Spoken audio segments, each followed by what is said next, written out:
welcome. Episode 56 of Skottie Talk with Tyler and Dustin. I'm Dustin. He's Tyler. And the special artist guest that we have in the middle is none other than Mr. Jay Fosgitt. How's it going tonight, Jay? It's going well, thank you. Nice to be here. Oh, we're super excited, aren't we, Tyler? Yeah. Yes. Happy to have you here. So, Let's see. I was waiting for a few people to pop in. Shane has popped in, so let me get this out of the way. Uh, we've got way too many banners to put up here. Happy birthday, Shane. Happy birthday. Oh, Yeah, nice. Happy birthday, Shane. Shane also picked up three pieces that we'll see later in the show from Jay, and he got some really cool pieces. I was jealous of all three of them, to be honest. So he actually wanted the gender swap. I won't get into too much of that. Oh, right. He wanted that one. He said, if no one gets it within the next half hour, I'm going to get it. And our other good buddy picked it up. Zach picked it up like in 20 minutes, 10 minutes before he was going to get it. So, but that was a big hit. That one was a big hit. I'm glad to hear that. And happy Friday, Jordan, to you as well. We get our pleasantries out of the way. Happy birthday, as he says to Shane.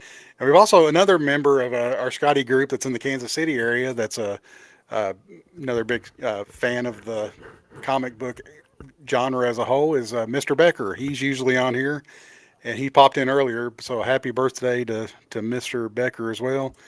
and there's Seth. There's Seth. We warned Jay about you, Seth. He's prepared.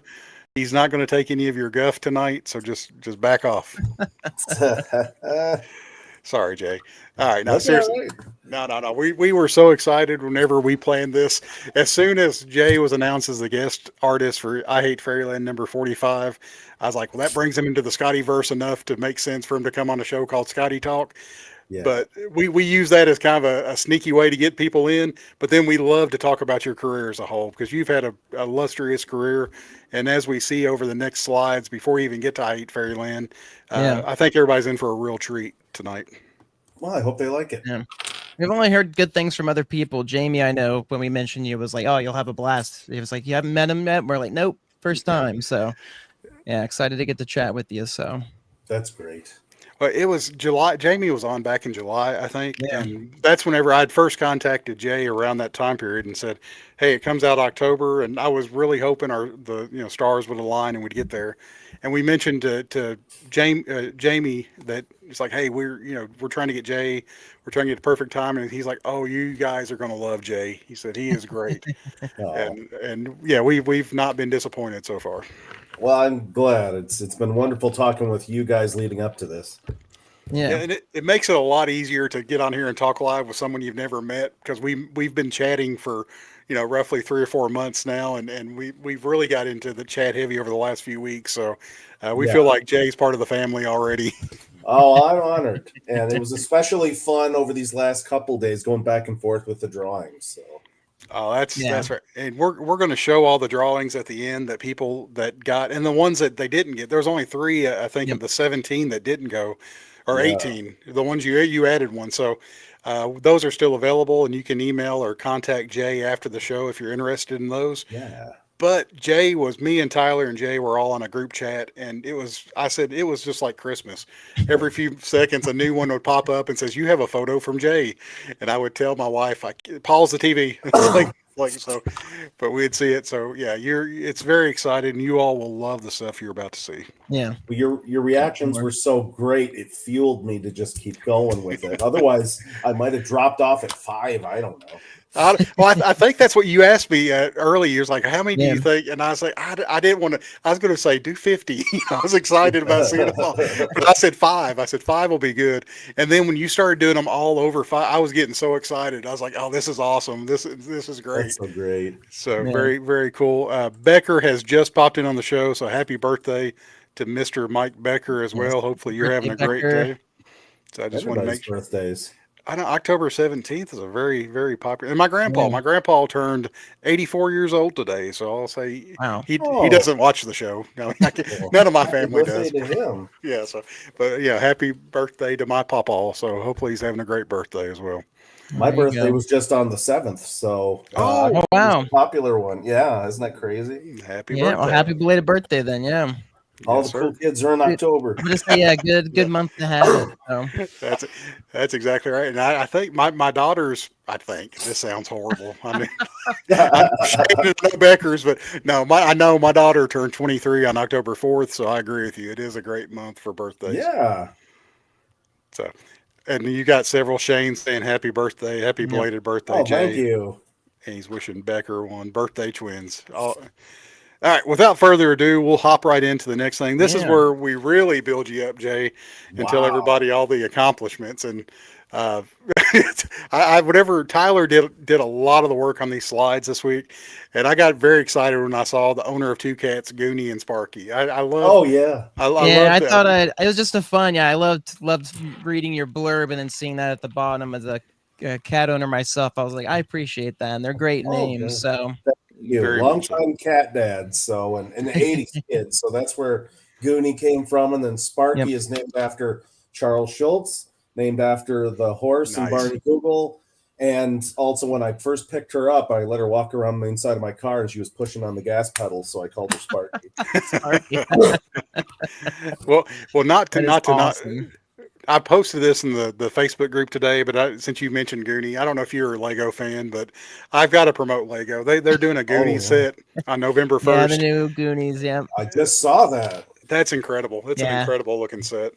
it's Good it's gonna be timing. such a great set. I love the gift with purchase, the attic. It's Yes. such a great piece for fans. So Yeah, overdue, I tell you. But my Absolutely. generation's gonna eat that up. yeah, Well, they I mean, did the Gizmo earlier from Gremlins, and Yeah. it's Oh. like and yeah, they are hitting a lot of that time period. So well, both of these they have their fan products where they make different MOCs, and then you can Mhm. vote on them. And both of these passed. And like you said, why did they didn't do this earlier? yeah. I have no idea. But Lego they're great. Lego Ideas is one of the best things they came up with. Originally called Lego Kusu because we bought the first set. Their first set was the Back to the Future car. Oh, that's right. I forgot and about that. then they switched it to Lego Ideas, making it more accessible. But yeah, 10,000 votes, and then they review it, and they're upwards now of like 50, 60 plus sets. Like each Wow. quarter they review, and only 2 or 3 of those get made at most. So Sure. yeah, it's such a cool way to bring in the fans and then give the fans what they vote on and desire if they can. There's certain IP stuff that they can't Right. do, but thankfully, this was not one of them. So Well, it's like But- the Funko Pops. They dragged their heels on some properties for a long time. Yeah. Didn't get on like a Mad Max Fury Road until after the movie had kind of come and gone. Well, yeah, That movie was kind of a surprise hit. Like I think they had the cult following with it, and I remember Yeah. going to seeing it as kind of a throwaway movie and falling in love with it. And I Yeah. think Funko was probably not thinking too much from it, and they were so slow getting to it that by the time the product came out, the movie was already it kind of ran its time. But yeah, that was such an awesome movie. I was such a spectacle, such a well done. Because I hadn't watched the previous ones either, so I was going in with fresh eyes, and Me too, I was really. like, yeah, this is crazy. This is awesome. And then even checking out, maybe check out the previous ones, which was fun. So Oh, they're still great, and Yeah. but it's a spectacle. yeah. And Tom Hardy, I'm such a big Tom Hardy fan, so I was like, Oh, this yeah. is great. So him Yeah. and Me Charlize too. Theron. So Absolutely. And they overcorrected with Furiosa, which I think they put too I much of heard a that. budget. And it wasn't a bad movie, but it was just so overhyped that by the time it Yeah. came out, there was no way to go but down for expectations. So Sure. And it was hard to top, Fury Road. So that's Yeah. exactly right. But this is what we do. Yeah, so This is what we do. People are tuning in, going, "I want to hear Jay talk," and we're trying to get our Lego sponsorship and talk Mad Max Fury Road. But yeah, let's get into Jay talk because I'm more excited to talk about Jay stuff. Well, it was and- really cool. Just on this slide, No, it no, was really go on. fun getting to go through because I'll, take previous slides and work on them. And we just had Jared Cullum on, and I really didn't change much about this slide. You're both Reuben Award winners. You're both artists and Yeah. writers. The companies you've worked for, Jim Henson, Fraggle Rock, Dark Crystal, and Labyrinth. You both had worked on. So I thought it was really cool.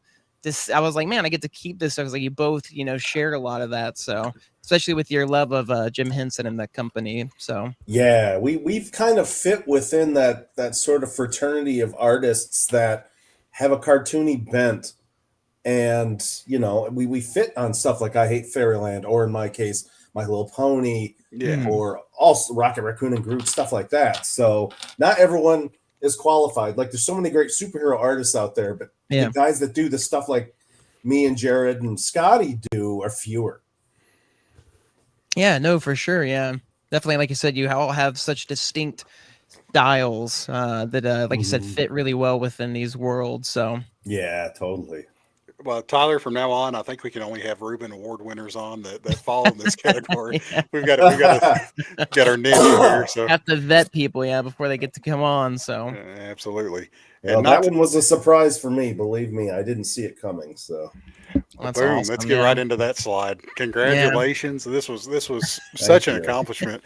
And you got Bodie Tro there with you. So awesome, I wish Bodie was in the room with me now. He's actually in his suitcase. I had to have him refurbished after New York. So so my creator-owned graphic novel Bodie Troll, I submitted that for the Reuben Awards, which is the National Cartoonist Society Awards for graphic novel. And I was up against 2 or 3 other creators who I didn't really know at all, but I naturally assume other people are going to win. That's just my go-to belief. Yeah, I'm there with you. And they had us pre-record acceptance speeches if we weren't going to be there, but I still had no reason to think I was going to win. Yeah. And it turned out I had several friends in the audience at the awards who were texting me going, "You won." I'm like, "Great. What?" And they're like, "For best graphic novel." You're kidding me. Seriously? That's awesome. And they shot the video of my acceptance speech and everything. I was like, "Holy smokes." So I was very it's the highest award I've ever gotten in my professional career, and it's all I ever need. I'm so happy about it. And, that's really cool. Well, yeah. Just to go back to the first slide here, I mean, everybody can see the self-portrait there of you holding the actual itself. So, I mean, that's a cool award too. I mean, that's got to be a big honor. I would, whenever I saw that, and I think the award show, was it August that it took place? I want to say yes. Yeah. So we had already,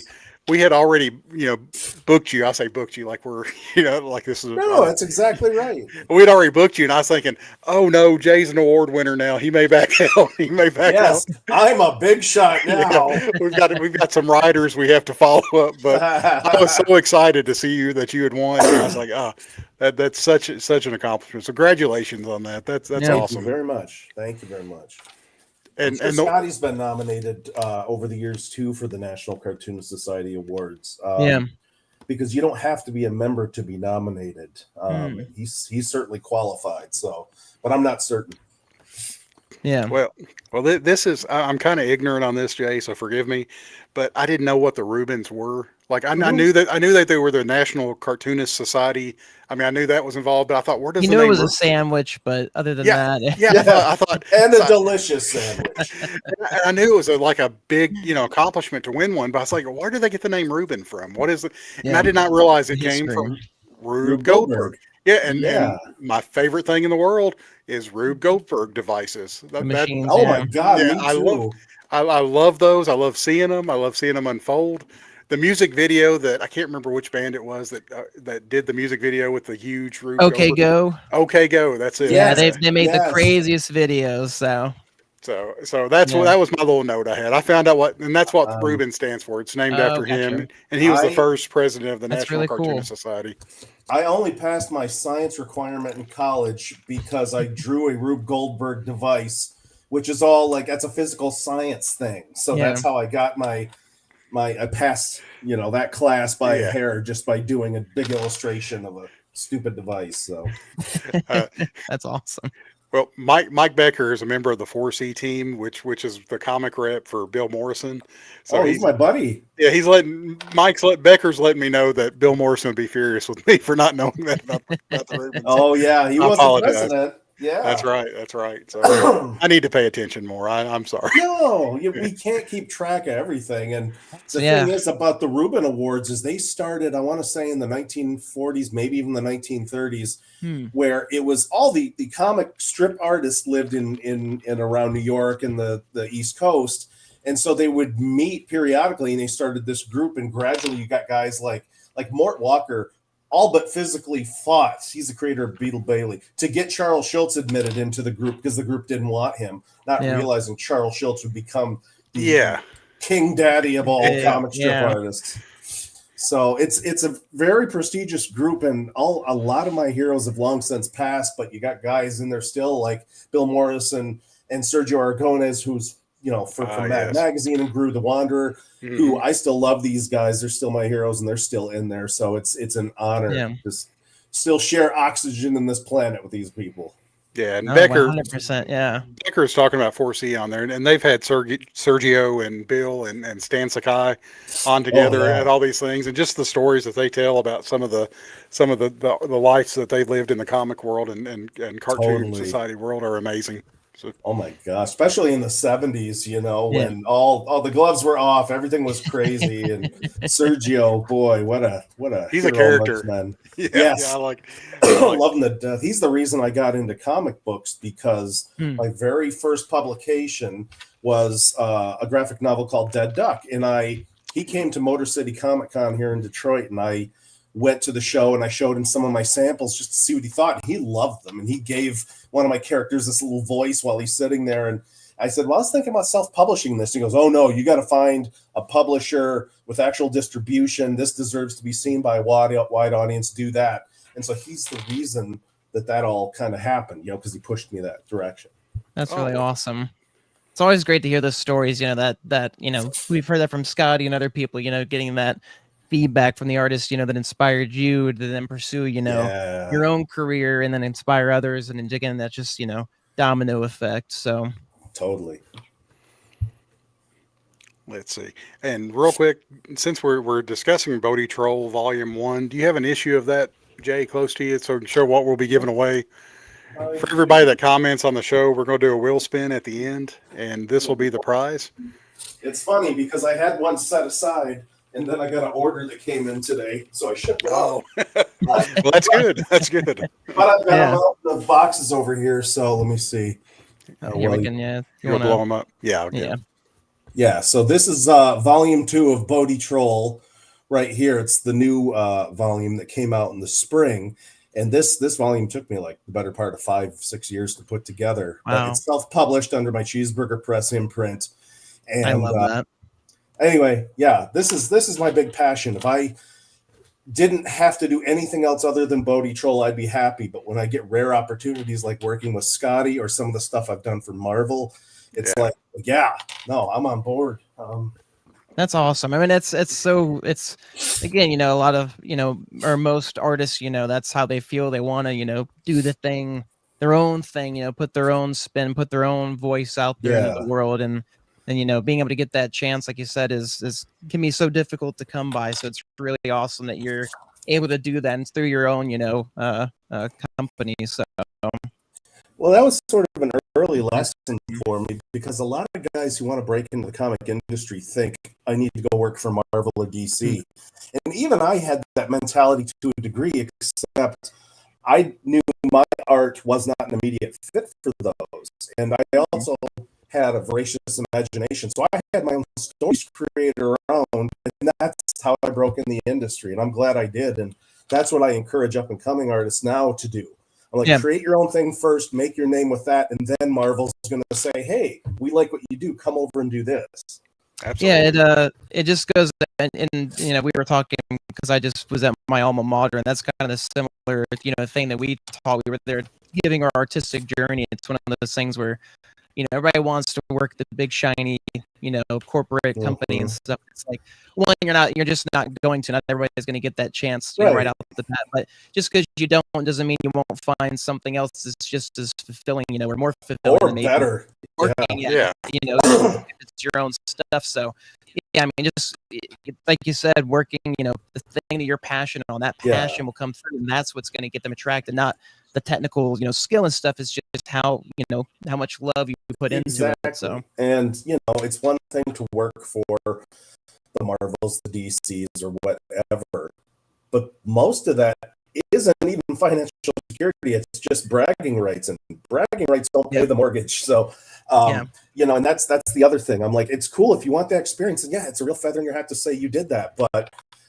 really find what you are going to love doing within comics. And that's what I did. I got very lucky. Well, Shane asked a question, and I'm promoting the show in the group right now, but Shane had asked a question. Bodhi Troll, it looks like, and I've read some of it. I haven't got to read it all yet, but what brought on Bodhi Troll, the creation of the character itself? So Bodhi is the book is kind of a culmination of ideas I've had since the late 90s when I was doing comic strips for various college newspapers. And like my character Charlie, who's Bodhi's best friend, was a carryover from a whole, started off as a pitch to Mike Mignola on Hellboy. Around about 2010, I was a humongous Hellboy fan and Mignola fan, and I had sort of a tentative connection to him through Guy Davis, who I was friends with at the time, and Guy was working on BPRD, a spinoff book, Hellboy. But so I took it upon myself to write and draw like a 3-page Kid Hellboy story where they have to go off to Norway, and Kid Hellboy finds his first crush, who's this girl troll, and that troll became the template for Bodhi. It was basically Bodhi with just Certainly. And eyelashes. Yeah.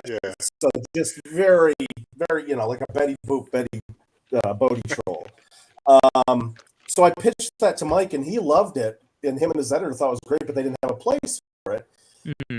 So they couldn't use it. And then I thought, well, I kind of like this troll character, so I'm going to develop it into its own book. And gradually, Bodhi took on certain aspects of me, which is why he became a boy. Yeah. But the main thing is, and I used to say, Bodhi is biographical. Well, I've realized that it's not. Bodhi is more wish fulfillment for me than anything. Yeah. So I guess elements of it are biographical because I'm adopted, and Bodhi was kind of adopted into his family with Charlie and his Bijou, the fairy godmother. And so I love fairy tales. I love stuff like the Muppets, like 70s Walt Disney cartoons like Rescuers, Robin Hood, Pete's Dragon. And so those kind of interests kind of boiled together into this anachronistic fairy tale that I came up with, Bodhi Troll. That's awesome. That's cool. Super cool. So we've said this on the show with many people. So Bodhi's kind of your monkey bone. That's yes. And I love Monkey Bone, guys. I have the movie poster hanging up in my living room. So that's super funny. Yeah, funny enough, we recently just I rewatched it. My wife supposedly hadn't, but then it went on. She was like, I think I did watch this like when I was super young, and I was like, yeah, this movie was. My dad showed me. I was like, this movie is so wild and weird, and that's a perfect comparison. Yeah, and it deserved a much better release than what it got in 2000. Honestly. Yeah. People were just up their own butts as far as I'm concerned. It was fantastic. Yeah, no, it's great. Brendan Fraser again. It's just the story. Yeah, it's just all it's the such whole a fun, wild ride. I don't know how to. Giancarlo Esposito. Yeah, Chris as the corpse at the end.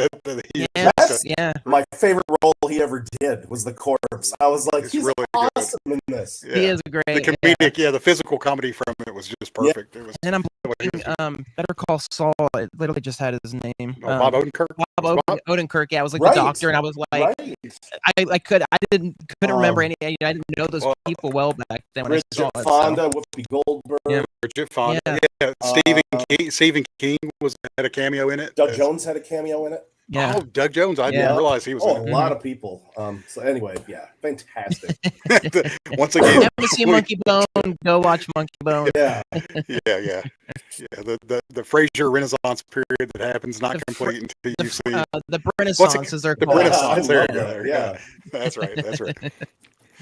But so and both of these volumes are available in your shop. Is this still a great? I mean, we sent this slide to you. I meant to ask you this earlier, Jay, but I want to make sure if anybody's wanting to get these volumes, Vault 1, Volume 2, they are available at your shop. They're absolutely available. Anyone that orders one will immediately get my autograph and a Bodhi head sketch inside. Oh, nice. Oh, that's awesome. Sweet. Yeah. What's really cool about these is these aren't thin books either. The page counts on both of these, I believe one of them said 248, if I'm not mistaken. Yeah, something like that. So these are good books. These are good sized books. So, yeah. Yeah. Yeah, it's because I envisioned them originally as storybooks, where it's not just one long story, but a bunch of short stories with reoccurring characters. Because that's the sort of stuff I love to read. Yeah, no, but for there sure, is a continuing narrative though once you get reading it, and what I'm actually mapping out volume 3 right now, so it's going to be a little more focused. So I love how Bodhi is something. Yeah, fix that. That was a nice touch. Thank you. That was tricky to take that picture while having the puppet hand on the camera. That was tricky. Posing, exactly. So we are promoting these, but I'm not sure if Jay, if you're affiliated still with Comic Art House, but I did find the artwork for Bodhi Troll Volume 1, Issue 1 and 2. It looked like was still available. I'm sort of affiliated with them. We haven't sold any of my original pages in so long. I think if people still buy through there, that they can get them. And I don't discourage it, but just as easily can come right to me and do it. So okay, ignore what you see at the bottom down there. No, but I mean it's not a knock on them. I mean, I love those guys. They're still my friends. I'm just joking. But we're so loosey goosey in how we do it that it can go either way. Okay, cool. We just want to make sure if this site was still valid, or like you said, if you just come straight to Jay and message him or email him, that these are available. And I was flipping through these, and I was like, oh man, these are really cool. And if you buy the book and you figure out what your favorite page is from the first probably 40 pages or so, it may still be available. So Seth got excited about the puppet. So I got to show you the puppet again. So that puppet was built by a extremely talented builder named Jamie Bresler. And if you guys have ever seen photos from San Diego Comic-Con in the last 10 years, maybe, Jamie tends to build a lot of characters based on, say, the latest Pixar cartoons or latest Disney cartoons, and they are spot on gorgeous. Wow. You'd think they were officially commissioned. Yeah. And so she's done work for the Jim Henson Company and does a lot of stuff for stage productions and other TV productions, and then takes commissions. And this is Sparky, by the way. The speed demon. But so Jamie Bresler is Bodhi's builder, and she just spruced him up last week while I was in New York, and she's an amazing talent. Oh, it looks so good. Whenever I watched the video of you winning and doing the acceptance speech up there on the video, and I saw him on there, I was like, we got to grab a screenshot of that. That's really... It's so funny too, because he's the size of a toddler and the weight of a toddler. Because his head has most of the weight, so carrying him like this for a while is like carrying a bowling ball bag on your arm. Oh my goodness! It's you feel it, yeah. Oh boy! So one bicep is huge and one bicep is which is common with puppeteers. Dave Bowles, who performed Gonzo, had to have special shirts made because this arm was overdeveloped than this arm. Wow. Oh, wow. That's funny. That is too funny. Yeah, makes sense, but that's just really funny. Yeah. Isn't that weird? Like the Skittles commercial. That's all I think about is like the Skittles commercial where they all just have one really jacked arm. I have that issue with oversized melon. Preach, I'm right there with you. That's cool. As do a lot of us. So. Welcome I'm to the size club. 7.5 in hat, so I get it. There you go. There's one thing I did want to note as I was promoting the show. Let me get to the pages here. Bear with me one moment. This is great. This is when I was still drawing them in ink, which was for a long time they were all drawn in pen and ink. It wasn't up until the story that takes place in the Bodhi version of a Comic-Con where I switched mid-story from ink to digital. Oh, okay. Yeah. Well, that was a question I was going to ask when we got to I Hate Fairyland too about that transition, because I saw that you did the original, the pencil and ink for the first few issues of Bodhi.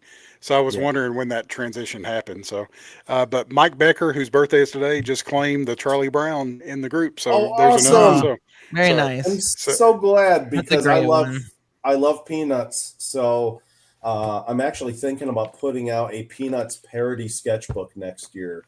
So that'd be cool. That'd be fun. Yeah. So anyway, thank you. I'm glad you got it. I'm glad you like it. And while we have people here watching and tuning in and out, I did want to mention these other two are still available. Yeah.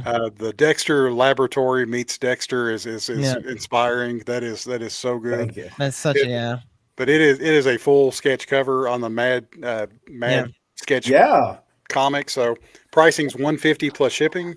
The Jason is a 5x7 pencil, and it is $65 with shipping included. So if anybody wants either of those, you can go to the Skottie Young Appreciation Group, or just contact Jay after the show, or message right now and just be like, hey, I want that one. Yeah, because I'm honestly surprised that Jason is so. I'm not. The only reason is I'm not a big horror fan. I don't like horror, so I was like, I just don't relate. But like, I just the pose you got.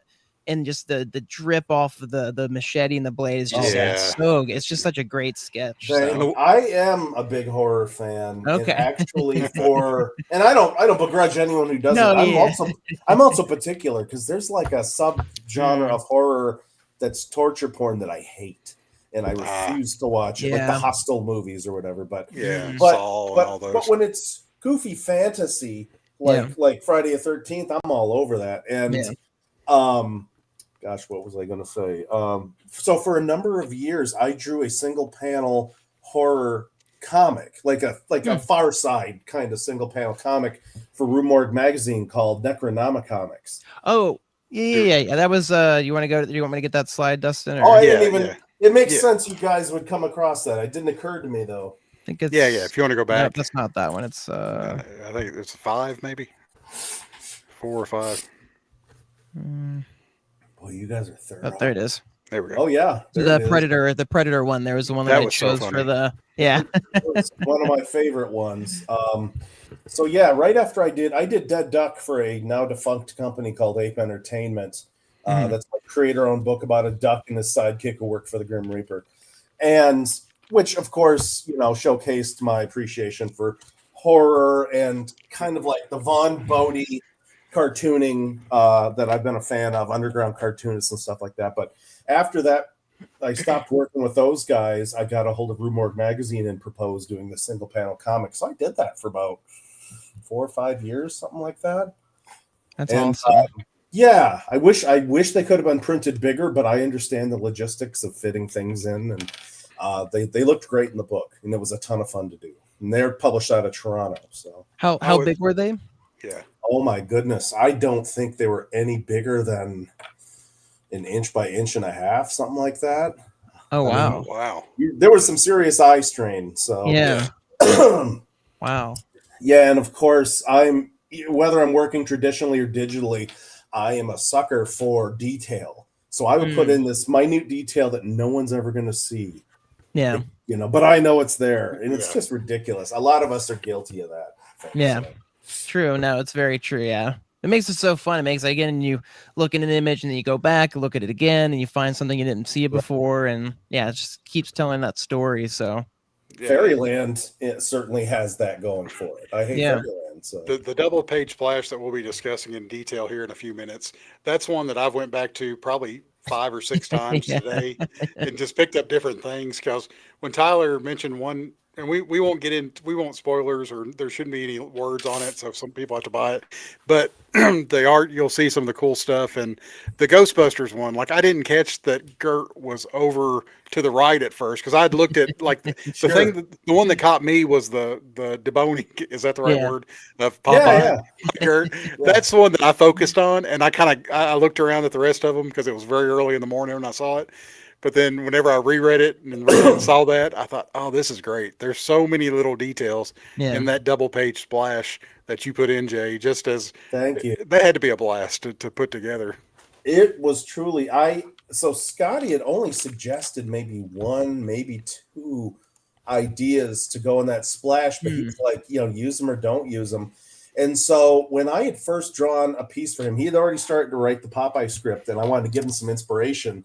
So I drew this standalone piece, which I should have sent you guys, of Gert and Popeye fighting.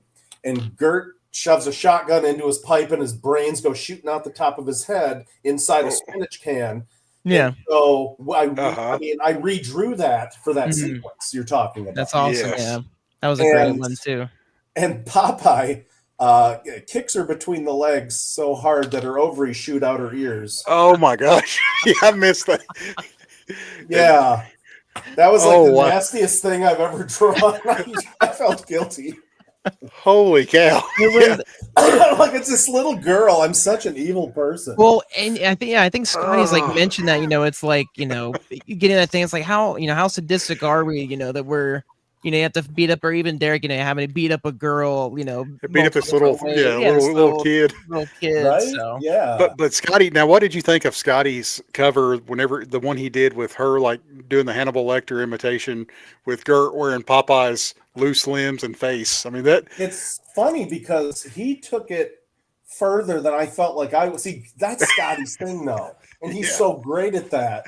Whereas I have to struggle to be that violent in my comics because it's weird. I'm so weird because I do love horror, but I don't. The way I do it is always more cartoony than violent. You know what I'm saying? Like gruesome.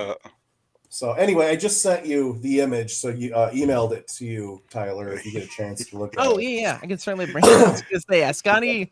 Skottie does not struggle with being violent. I loved when, because he talked about it and came on. He's like, there's nothing wrong with me, like, and then pretended, to be crazy. It's like, you come up with something as insane as that, and yeah, it was just but hoot. What was so cool about seeing his cover was then whenever we saw the interiors that you did, Jay. It was especially that double page splash where it was almost like Wile E. Coyote and the Roadrunner, but it was if it was on like rated R or rated mature, there was so much fun stuff because they're not actually getting we're careful about what words we say on YouTube, but they're going to pop right back up. This is just a flesh wound. They're not going to be down for the count. I think of the violence like the old MTV Liquid Television. If you guys are old enough to remember any of that, because they used to have a lot of really Ren and Stimpy-ish cartoons there, but you'd have like brains flying out and things. Yeah. Like that. So.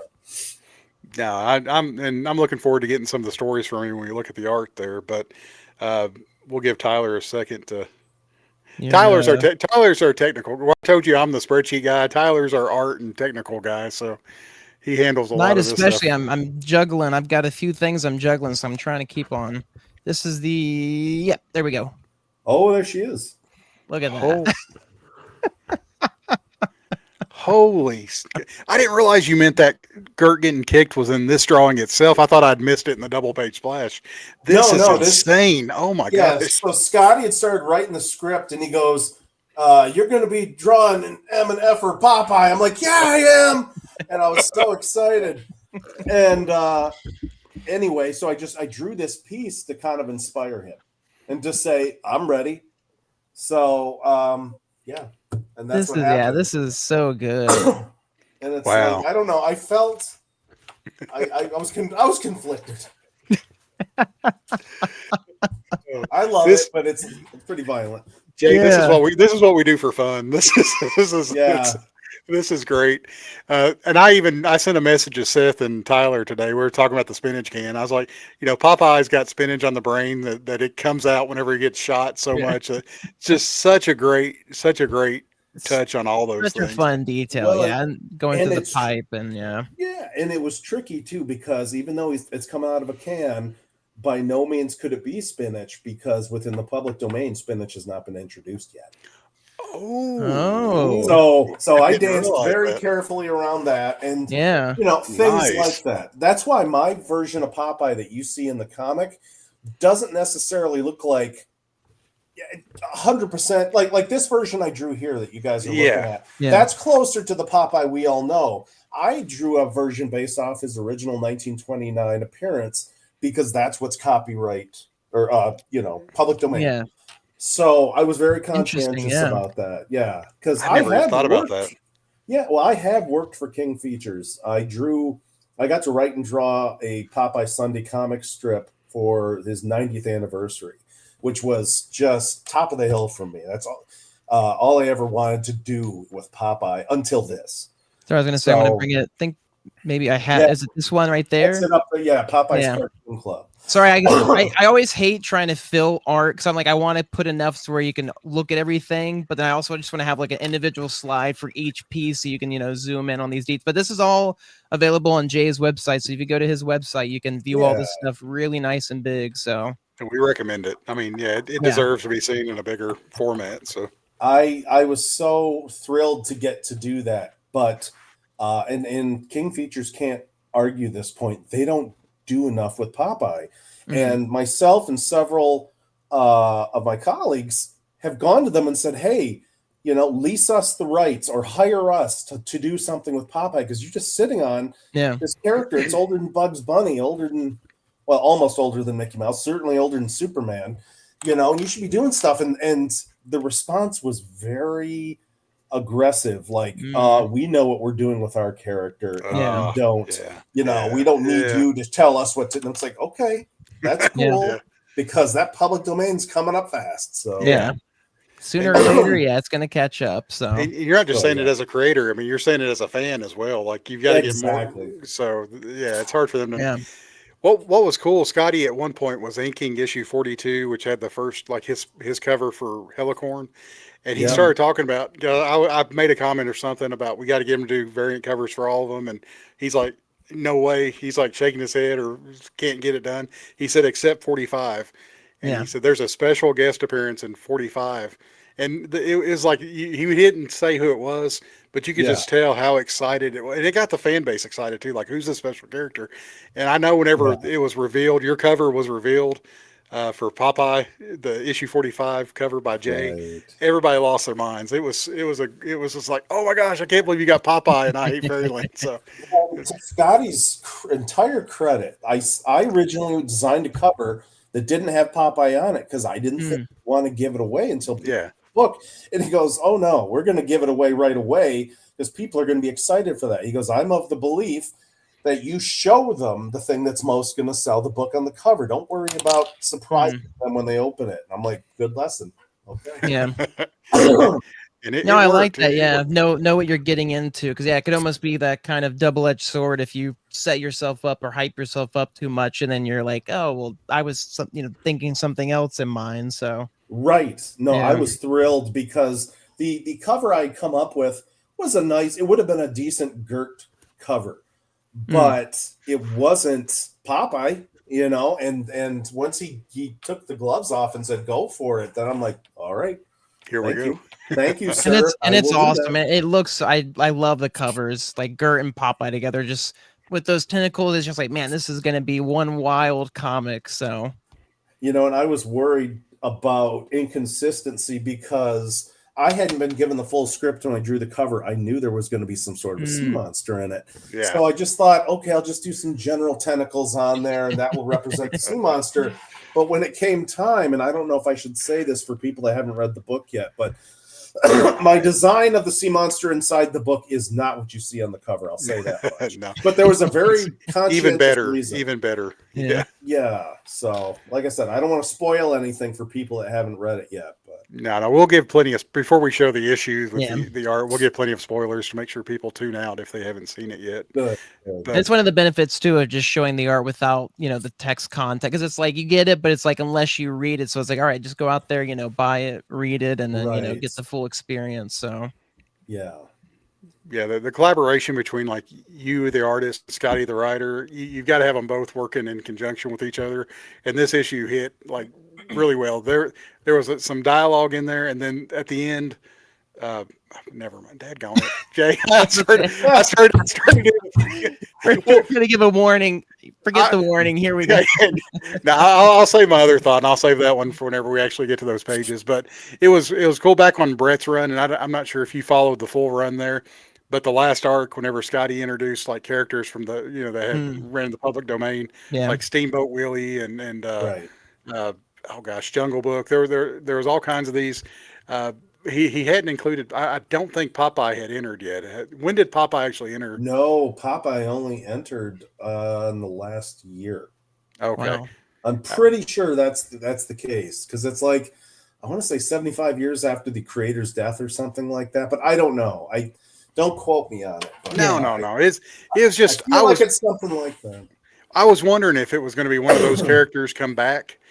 But to hear him get hyped about it, it was so great that it was Popeye, because Popeye, is such a legendary character, and to have a fan like you draw him, and that was even better.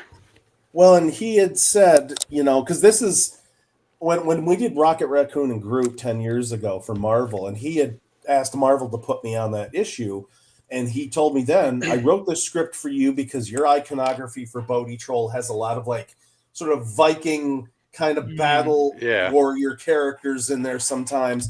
So he created the idea of Space Vikings, which I got to design, and I kind of drew them as, like the people in Disney cartoons that are ostensibly goofy, the goofy characters, but I made them blue. And so that's he writes to your strengths, and that's what I love about him. And with Popeye the whole way, I mean, he was like, I was trying to figure out what I could write best for you, and I was going through your Instagram to see the sort of stuff you love to do or you do the best, and I thought, Popeye, how could I not do Popeye? That's awesome. He does such a great job of that. Like you said, being an artist, he's talked about that. He's like, being an artist, I'm not going to tell you what to write. It's a relationship, a collaboration between yourself as a writer and the artist, and giving you the freedom and leeway to, do what you do best. So it's all, I mean, and it shows, that culmination shows, because it's his writing is, fantastic mixed with your art. So yeah. And Keith mentions must be great having an artist write for another artist. So, I guess you kind of know what to give and what to allow to develop naturally over the true. Such a true statement, and I wish more comic writers understood that. I always say, if you're a comic writer and you're going to write an issue for someone else to draw, you should thumbnail it out so you realize you can write as much as you want, but we still need room for art. Yeah. And half the time that dialogue can just, like Chris Claremont will just write forever. On X-Men, I have a lot of his old issues from the 80s, and it's like, how the hell did John Byrne fit anything in there? But anyway, so that's why it's nice having an artist to write for an artist. Yeah, absolutely. No, it's such a visual medium. And that was that page from Rocket Raccoon and Groot #5, issue 5 was what it was. So colored by Jean-Francois Ballou, who was Skottie's fairly regular cartoonist. Nice. He is, And I hired him. He did me a huge favor. He colored Volume 2's cover for Bodhi Troll. I was wondering, who I couldn't. I was going to ask that, That goes well beyond my skill set. I mean, I'm a decent colorist. He's a magician. So so I've got to work with him a couple times now, and of course he colored the Popeye issue of I Hate Fairyland. So we always struggle JFD, with his pronunciation. Yeah, we call him JFD. But you nailed it, man. Work is, phenomenal. He's found his crack shot team of people he can rely on, like you said. So nice, and they're all nice people too. That's the other thing. Like, his editor is the best guy. It turns out he lives 45 minutes away from me. Yeah, I forgot. Yeah, you saying that. Right. You were mentioning you were going to maybe try and connect or meet up. So that's so insane to me. I'm like, what a small world. What are the odds? Two knuckleheads won't leave Michigan. What do you know? So. Well, that's what I was going to ask. The other day you said you had to drive back to Michigan. I was going to ask, is that where your home station is right now? Yeah. Okay. I grew up in the middle of Michigan, and then around 2008 I moved down to sort of the Metro Detroit area, and I've lived here ever since. So I bought a house out here in 2018, and I got a really nice studio that I'm in right now. It's what I always dreamed about. So this is pretty much my forever home. Oh, that's nice. Awesome. That's really cool. Well, speaking of dreams coming true, good segue. We're kind of jumping around our slide order too, but I wanted to make sure we hit on this one, because this is such a special letter, and this was written by an 11 or 12-year-old. 11-year-old. I had to do the math on that one, Jay. Whenever I saw it listed what year you were born on Muppet Wiki. But which is awesome to have a Muppet Wiki entry. It is. That's true. Yeah. But if you want to, I won't step over and try to butcher all the meaning behind this. But if you want to kind of give the details in it, you would say it much better. So when I always wanted to work for the Jim Henson Company. I wanted to work for the Muppets ever since I was little, which to me was one and the same as being a cartoonist. Because when I was 5, I said I'm going to be a cartoonist when I grow up, and I did. But I also saw that carrying over into working for the Muppets, being a designer, maybe hopefully a performer as well. And so roundabout when I was 11 years old, 1986, I had gone through a couple different. I'd written some columnists in my hometown newspaper, and they would be like, "Hey, we can get you an address so you can send a fan letter to Dustin Hoffman or something like that." And so I wrote this guy, and I said, I want to work for Jim Henson when I grow up. Can you help me get his address? And this guy got it for me. His name was Dick Kleiner, and he's since passed away. But found that address for me back in 1986 and posted it in my local newspaper. So I used that, and I wrote Jim, and you can see what happened here. They had just turned 30 years old, and they had this amazing special on CBS that I'd watched. And I was a naive kid because I'm thinking, geez, he's got to be like 40 years old. He's going to retire soon. Yeah. He's so old. So at the time, I'm like, I got to get a hold of him and lay some ground now so I can be a part of this. And Jim wrote me back. Yeah, and that's awesome. Unbelievable. Jim wrote me back. And so let me see if I can summarize all this. So Jim wrote me back and essentially said, I really like your work. Come and see us after high school, and keep up the good work. And he liked my artwork and all that. And so years and years later, it was 2013, and I was in the middle of a divorce that I had not planned on. And so it was a very hard time in my life. And my life was upside down. I was worried my career was going to tank in the midst of all this. And out of nowhere, I get an email from a woman named Karen Falk from the Jim Henson Company. And Karen is the basically the historian for the Jim Henson Company, or was at the time. And Karen's like, you don't know me. I'm the historian for the Jim Henson Company. We were going through Jim's old records. We found the letter you wrote him when you were 12. And Jim saved a copy of the letter he wrote to you because Jim didn't throw anything away. Yeah. And she goes, I'm sending you scans of both. I was really curious if you grew up, to become a cartoonist like Jim foresaw. And I Googled your stuff, and you did. And I'm so excited. Please come and visit us at the Jim Henson Company in Queens, New York, time you're out here, which I did, and which was a life-changing thing for me. And so that's how this all happened. And so what you're seeing here, both letters are now in part of a permanent exhibit at the Museum of the Moving Image in Queens, New York, within the Jim Henson exhibit. So, yeah. That's so awesome. I agree, Keith. That is a cool story. I'll definitely have to stop by. My brother lives in Queens currently, and we'll go up and visit. So definitely next time I'm there, I definitely need to stop by and walk through to see it in person. So it's a fantastic exhibit unto itself, and then the whole museum is all television motion picture history. Yeah. It's amazing.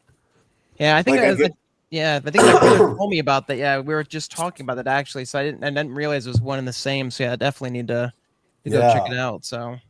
It's so cool. And so just to summarize though, I'm not a terribly spiritual person, but for me at the lowest point in my life to suddenly get this, it was like Jim reaching out to me beyond the stratosphere. That's what it felt like. So this put my life on a whole new path, and my career just kind of took off in this moment.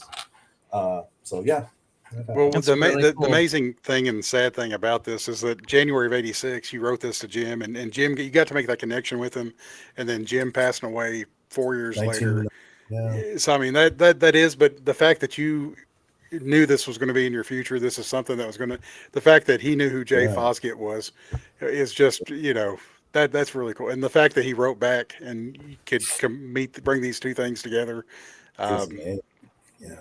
I tried to read the letter back from Jim, but my Zoom didn't work that well.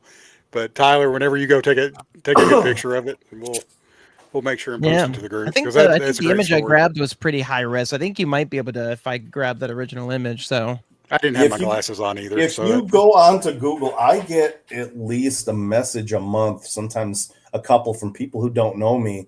They will send me this picture on Instagram saying, "Was this you when you were 11 and now you're an artist?" I'm like, yeah. Dreams do come true.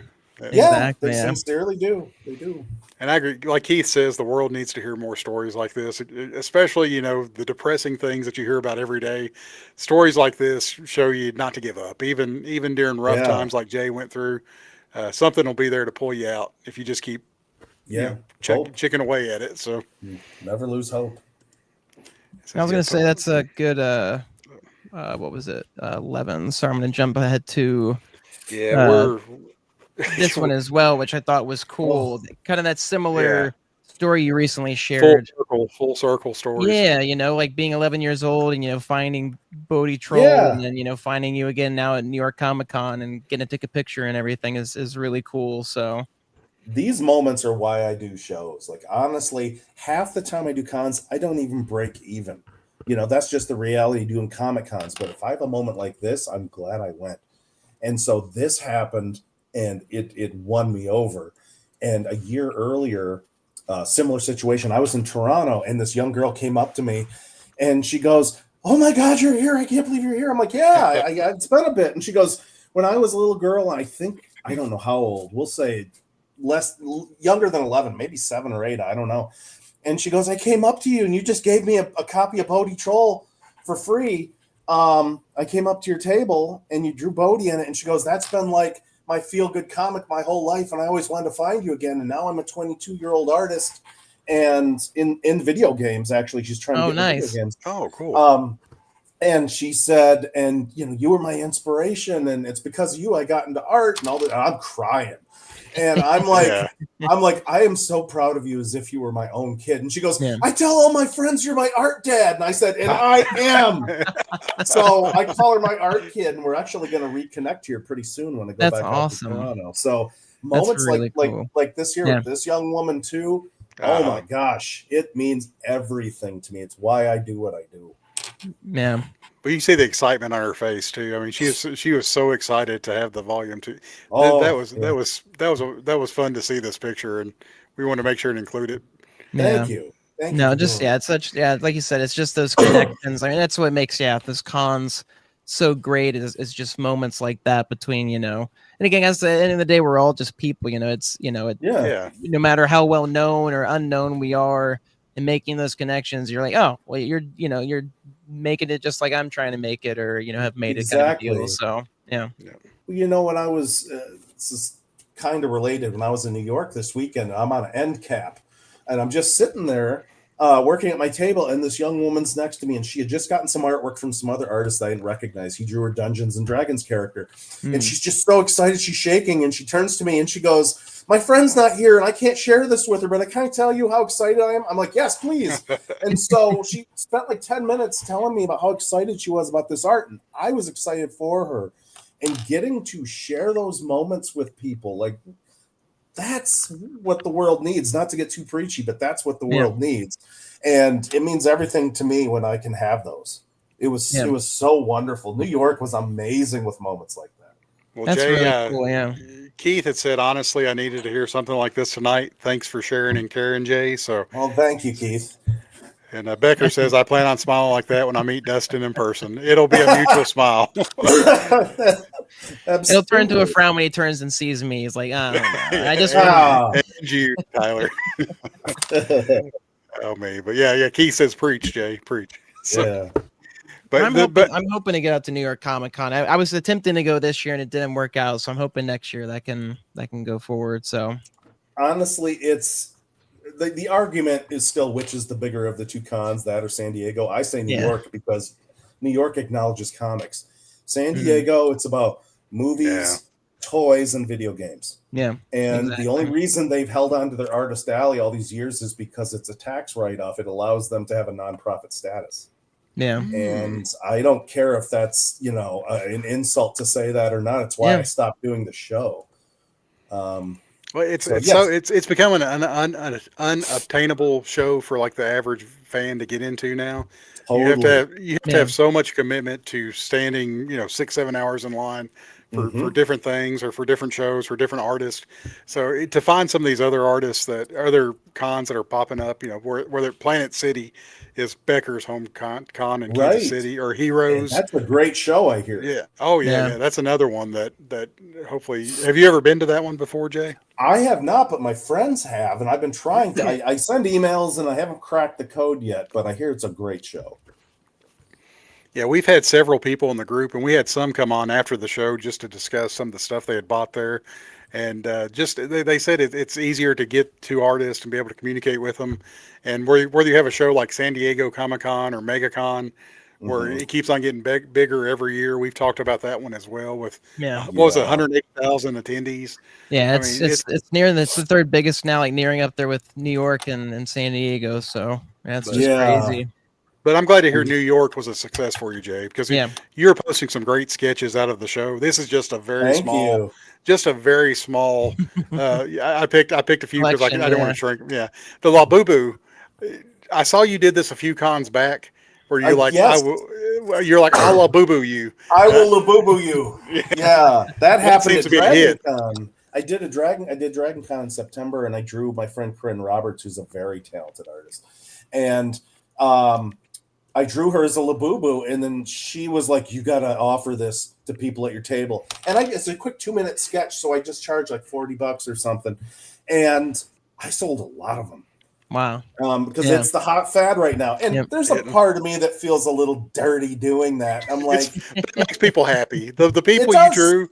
Yeah. I didn't include the person that was this Labubu because I didn't want to put people's pictures here without their permission.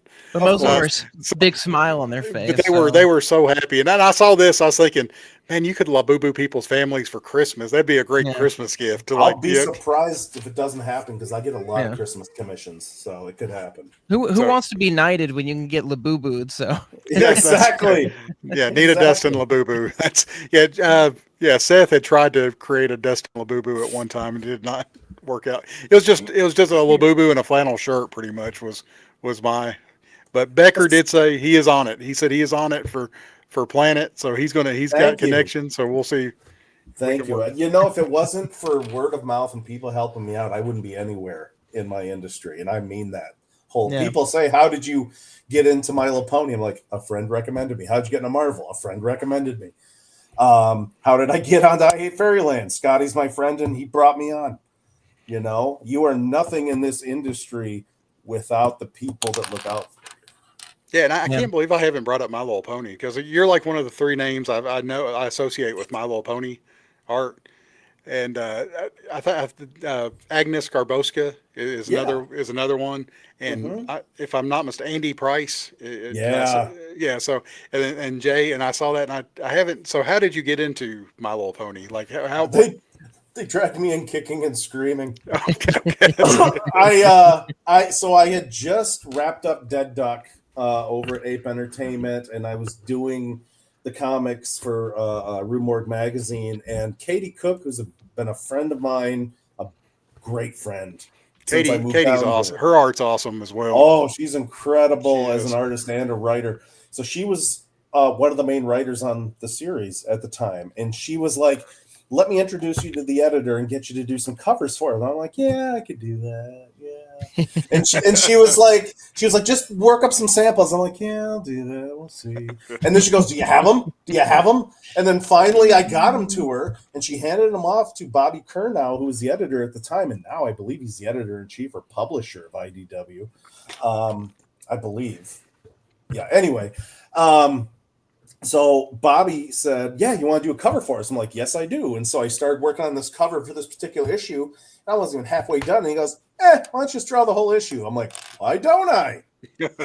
And 4 years later, I did a lot of My Little Pony friendship, Friends Forever was the series. Yep. So, yeah. And I did a couple pony conventions and things like that. And I was never not a fan. I was just kind of indifferent about it. Yeah. So it was a huge learning curve for me. Well, I didn't realize how big My Little Pony was. And I'm going back, this is back probably 10, 15 years ago. But there was a guy that I was friends with who was a big Spawn collector. He collected everything Todd McFarlane and would go to a lot of different comic conventions. But his wife was a big My Little Pony fan. So she would go to like the regular Comic-Con conventions with him, and he would go to the My Little Pony cons. And it was like those pictures that he would post like to the group, the message board. It was, I mean, those cons are insane. Just how big and how avid the fans are. Oh yeah, for that. So that had to be pretty wild. Fan base, yeah. And that's the thing, is that the fans that like you will make you feel like $1,000,000, but there's also a good amount of fans that don't like you, and it goes the opposite direction. I had more negative reactions to my work on My Little Pony than anything else I've ever worked on, Oh, no because way. they're like Star Wars fans. If it's not exactly Wow. the way they see it, you're just garbage to them. And so people used to tear me up on Twitter, but I was never on Twitter, so I didn't know. But then friends would say, you know what they're saying about you on Twitter? I'm like, just ignorance is bliss. Thanks a I didn't lot. want to. Yeah, exactly. Yeah, I don't need to know that. And then once I was doing a pony convention, and this young guy came up to me and he goes, "Hey, my friend has a message for you." He says, "Get better." And I went, and I just said, well, listen, tell your friend Hasbro likes what I'm doing and IDW likes what I'm doing, and your friend's not paying my mortgage. So I'm doing just fine. But my friend Cassie, who was assisting me at the show, she's this little 5'0" girl. Someone was holding her back from going over the table at this guy, and I didn't even know it.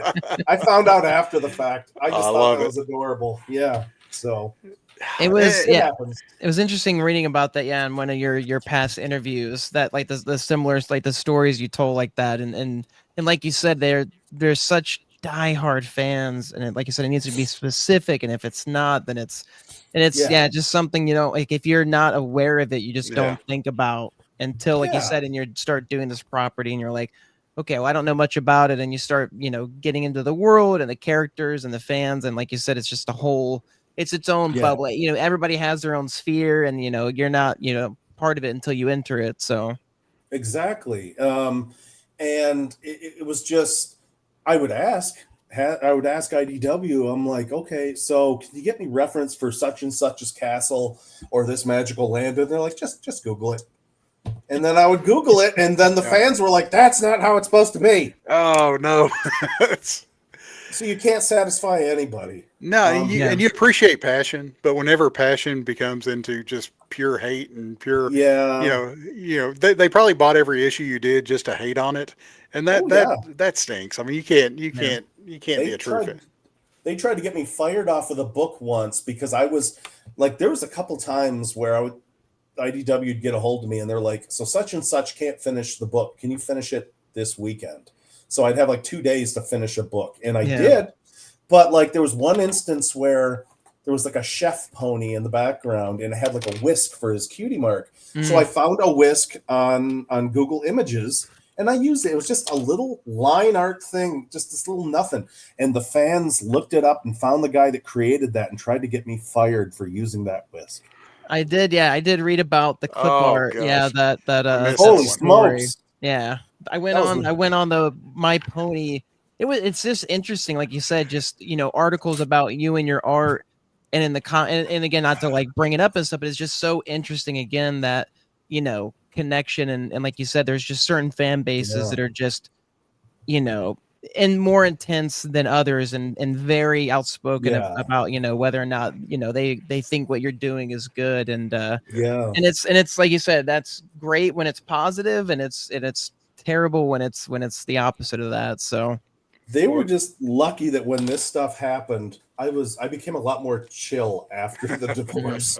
So if this had happened earlier in my career when I was more of a hothead, I could have been problems. But I'm just like, meh, no big deal. What you're saying is we may have been talking to Jay in an orange jumpsuit right now had it been different. Yes. Through a plexiglass wall. That's right. And we still would have enjoyed it. The great thing about I Hate Fairyland, what I've seen so far, Jay, is we've had artist transition from Untold Tales to Brett to Derek to yourself. And it's the fans are there for the story, they're there for the art, and Gert does not look the same way from what Skottie drew, from what Brett drew, from what Derek draws, and what you drew this past issue. But I haven't heard a single complaint because everybody loves the world so much. So it's all positive. I turned in one page. I think it was like the last page of the book, and then I hurried up. I got a hold of Skottie. I'm like, hey, don't go to print with that yet. I forgot one of Gert's buttons. And he goes, well, that's cool. We got time, but no one's going to care. No way. And I'm like, I love that because that is not the school of comics that I came from. Believe me. Well, Yeah. we love it that you care that much, and hopefully you love us because we care that little. We're just so excited about good art, and that it was great art in the book. So we're very appreciative. Nice, supportive people. That's all I worry about. So Yeah, absolutely. And I try to be the same. So, well, hopefully you went out. Speaking of supportive people, you went out to this shop, and yeah, comics. yeah, yes. oh yeah, comics in Muncie, Indiana. Yeah. So you went out there Wednesday and to support, and there was. I'm going to jump ahead to this next slide because you sent us this picture of you and Popeye. So that was that was so cool that you found those figures there at that shop. I thought it was great. Yeah. Serendipity. Oh my gosh. So Christy Blanche, who owns the shop, Dr. Christy, she took me, into one of their sub rooms because it's a very deep store. And, she was like, oh, we got these toys in here, whatever. And then I saw these two. These are the 1929 Popeye figures. And I'm like, how did you not tell me? And easy so sell. Yeah. So I just jumped at them. I'm thrilled to have them. I never thought that they would release figures that were based on the original designs. Well, the people are the owners, or is that in the top picture up there? I was trying. Yes, that's Christy, and that's Christy's partner Jeff. Okay, and they're the greatest people. They give me the best food when I come to visit, and they put on a Comic Con out there, Muncie Comic Con, which is early in the spring. So I'm going to be going back again for that. But the shop's wonderful. I love the town. Muncie is a great town, and their comic show they put on is just so full of heart. I love it. That's awesome. That's really cool. Keith, have a great night. Thanks for tuning in for what you did. Yeah, thanks for coming in. We're fixing to get into the I Hate Fairyland art here in a minute, so make sure and watch the recap and because and the giveaway too in case you win. So that's right. You might be a winner and not even know it.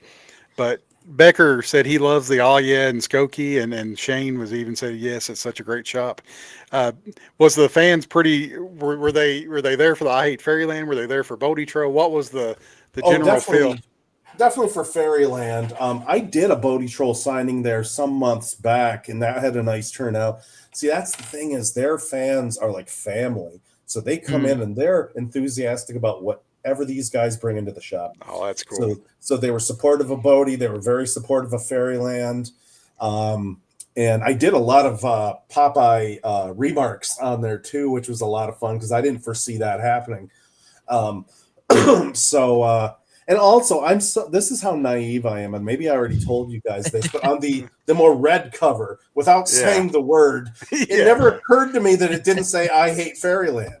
Oh no! I was just looking at the beautiful colors that Jean-Francois did, and then I'm like, oh yeah. I guess the words are different. I have to edit it about every show, and Skottie loves the fact that I edit that. I was gonna say it always gives me a chuckle whenever I visit a comic shop and I see them, whether or not they choose to cover the word or leave it blank. Someone will tape over it or like Dustin covering it for our slide presentation. So it's for the children. We keep it. But one thing too, Jay, and I hate to put you on the spot, but if you ever grab a good stock of copies of issue 45. And want to do some remarks on them of Popeye or Gert and sell them in the group, you're more than welcome to do that as well. Oh, I'd love to. I have a ton of backstock now. So awesome, think of us when you do it, and we'll kind of do it the same way we did the sketches if you want to. And you ship so fast, they may already be in the mail for that. So the big difference is I do everything myself. If I had a team doing it, you can't rely on these other people. Whereas I'm just going to pound it out, and everything's going to get done.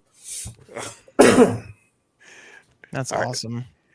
Yeah, Becker's. I can't tell if I'm unclear what you're talking about. He's trying to get you in trouble. I know.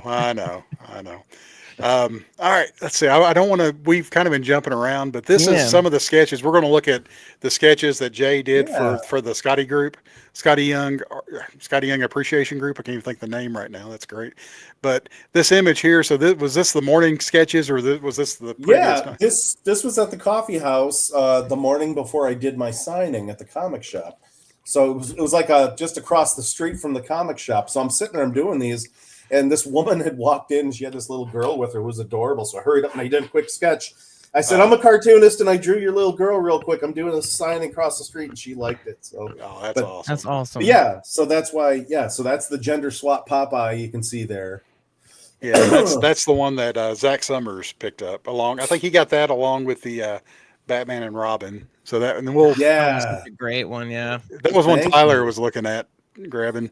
But before we get into them, this is one I got to hurry up and get the first commission. I just got to from Jay because I knew you were coming on the show, and the first I Hate Fairyland commission. And whenever I Yes. got this, I was grinning ear to ear.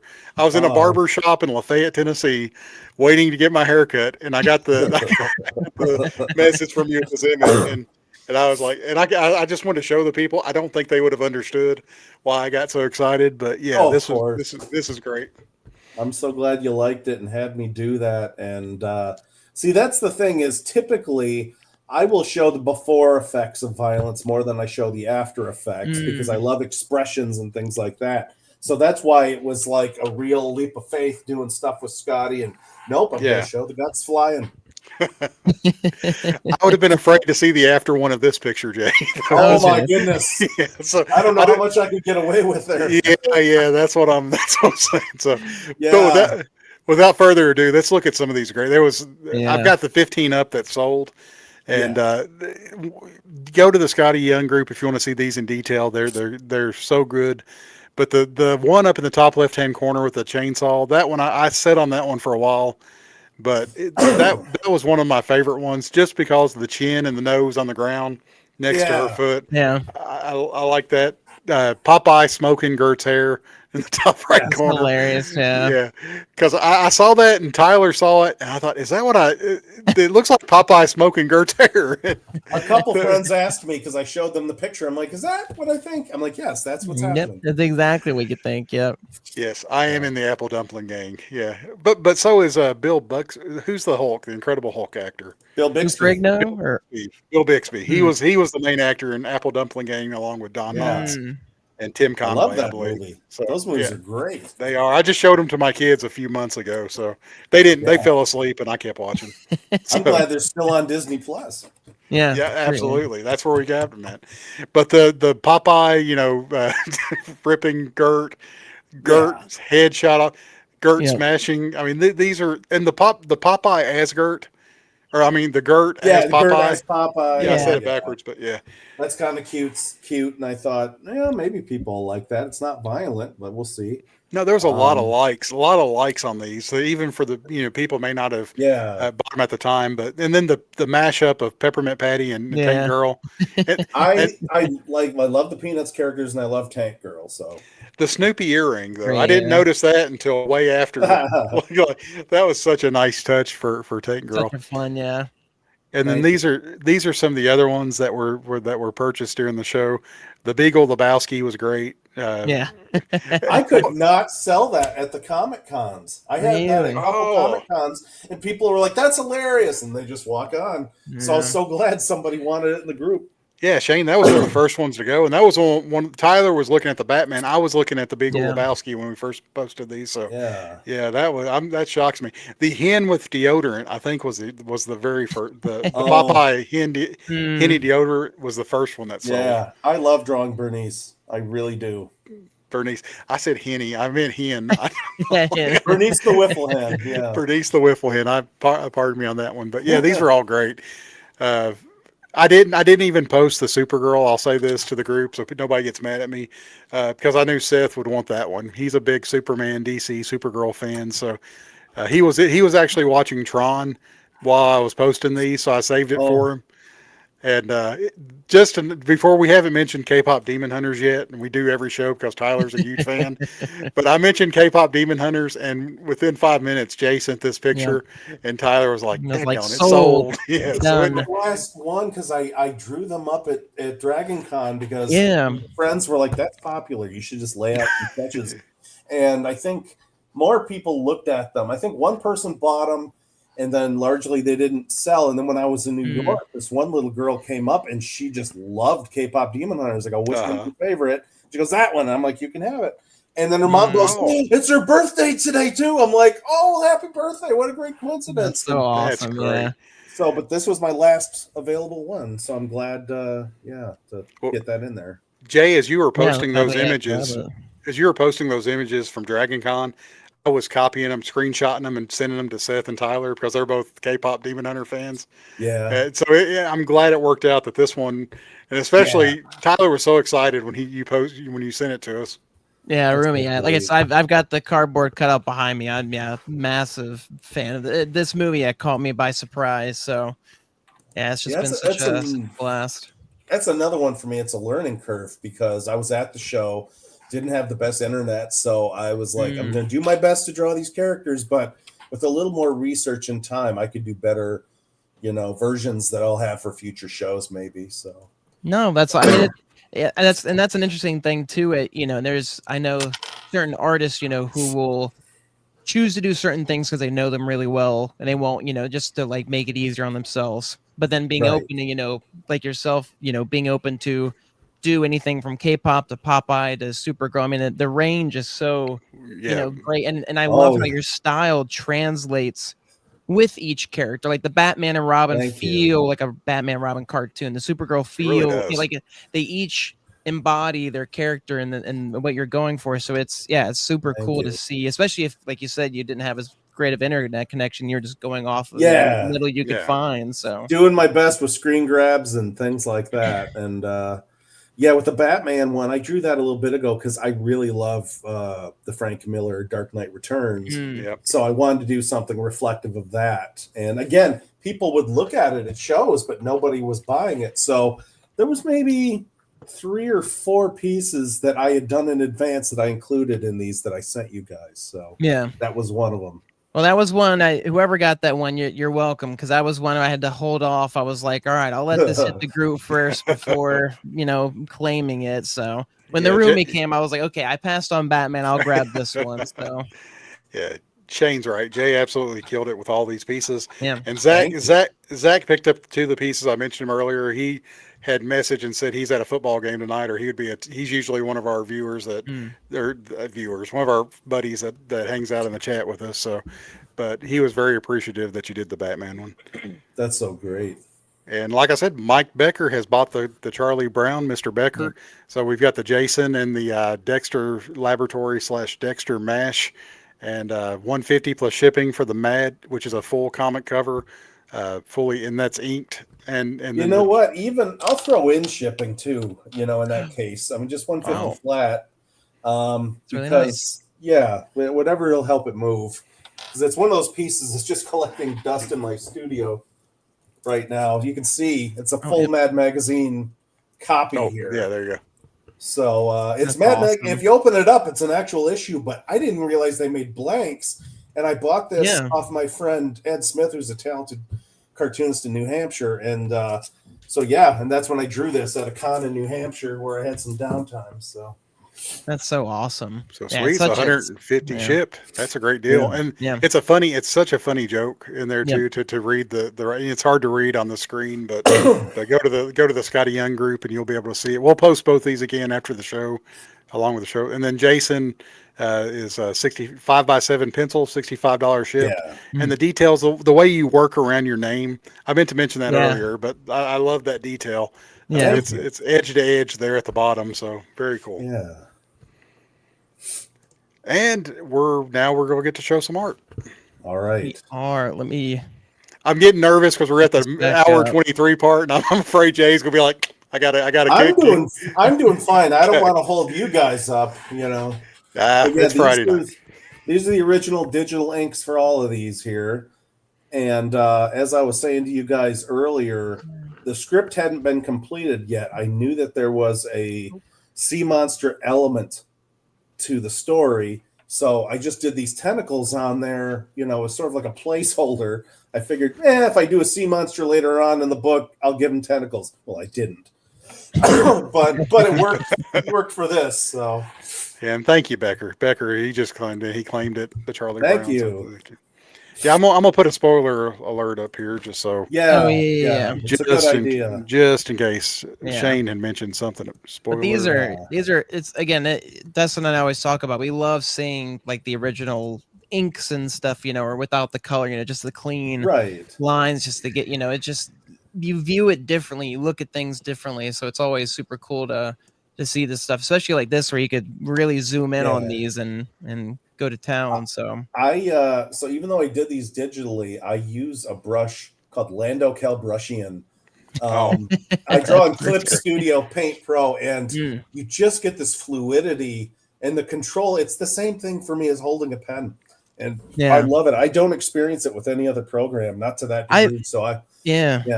We've heard that from Skottie, because I know Skottie, I think, prefers, he still inks traditionally, but from what he's talked about, he likes Clip Studio, prefers it as well compared to other programs. So I will, and I could be wrong, he might correct me on this, but I feel like I introduced him to using the Zebra brush pens, because that's all I used to draw with. And then he was always, he can use a real brush, which I cannot. Yeah. And so when I showed him those, he kind of switched over to them as well. And he's got some other brushes that I want to start using. So that's awesome. Yeah. Oh, here we go. Yeah, getting into the story here. If you see me not looking at the camera, Jay, it's because I'm looking at my laptop so I can see a bigger picture. So I'm not looking at my phone, so I'm not dozing off or anything. No, not at all. No worries. So in the script itself, I want to say Skottie was not overly detailed. He said just sort of like a ramshackle boat rental kind of place, but didn't really specify. He didn't specify what the guy who ran the shop should look like. So I decided to make him a fish man. And then I had the idea of him drinking, I can't even read it at this point. The chum slurry. The chum slurry, yeah. I just thought that would be kind of a funny gag. Like, he didn't push me on visual gags, really. If he mentioned a couple things, they were literally just a couple things. By and large, I came up with all this. So, like, the fish hanging here with no heads, just as rear end. And yeah, I was gonna say I love the head, the butt, and then even like the worm and bait. So that's great. Yeah. The thing that killed me, and I hate to think this might have gone to print this way, is a couple times Larry's antenna. I was like, oh, I got to go back and put in Larry's antenna. So. Well, it's funny. It's funny you mentioned the character too, because in the last issue that we had, issue 44, with the introduction of Inoki, there was a Gert playing chess with a figure, a shark figure, and same thing. Derek said the same thing along the lines that there was no really specific as to what kind of creature it was, and it's so cool that he gives like Derek and you guys and you, Jay, the artistic freedom to design whatever character you want, and this one was a great design. For this whole issue, I was kind of channeling the Robin Williams Popeye movie because I love the village they constructed for that, and also Passamaquoddy from the original Pete's Dragon movie, because that was all to be like an East Coast village, sea village kind of thing. Yeah. So I was channeling that for all of these. That's really cool. Yeah, the sets on those movies, were yeah. The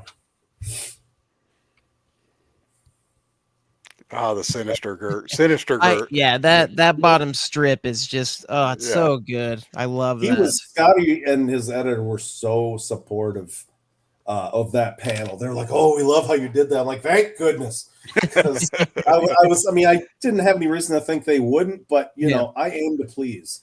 So.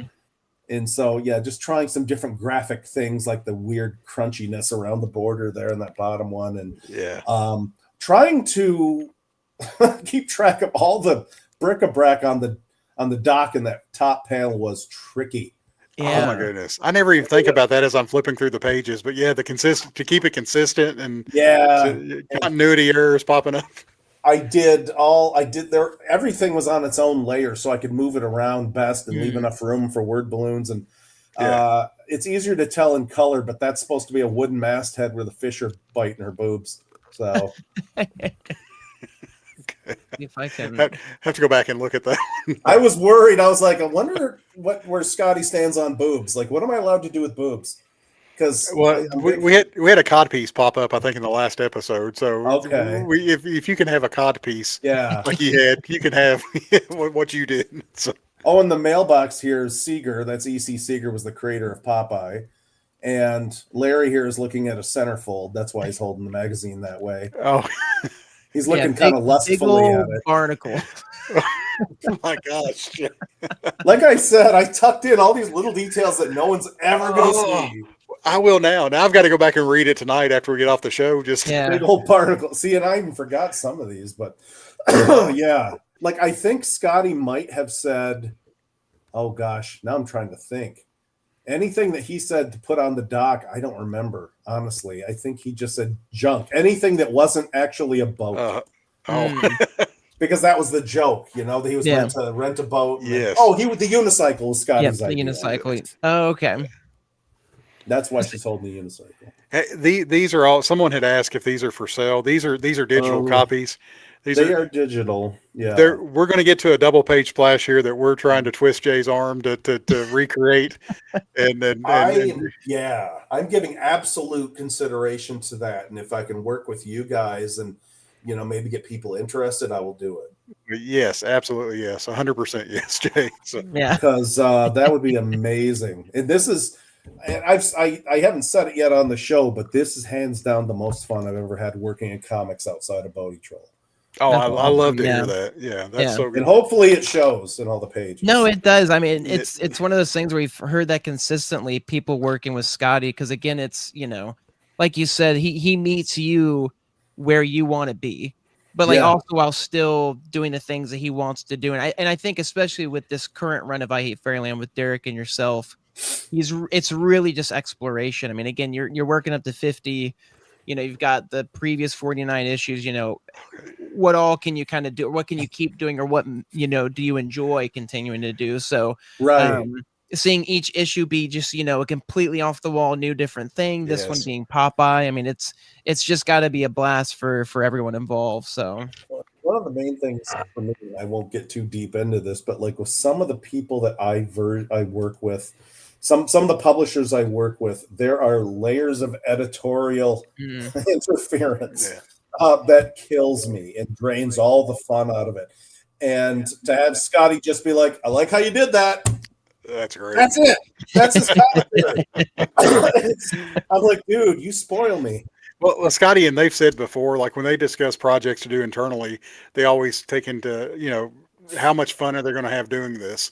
So it's great that he works with artists that kind of have that same feeling. Like, you know, you're having fun doing this.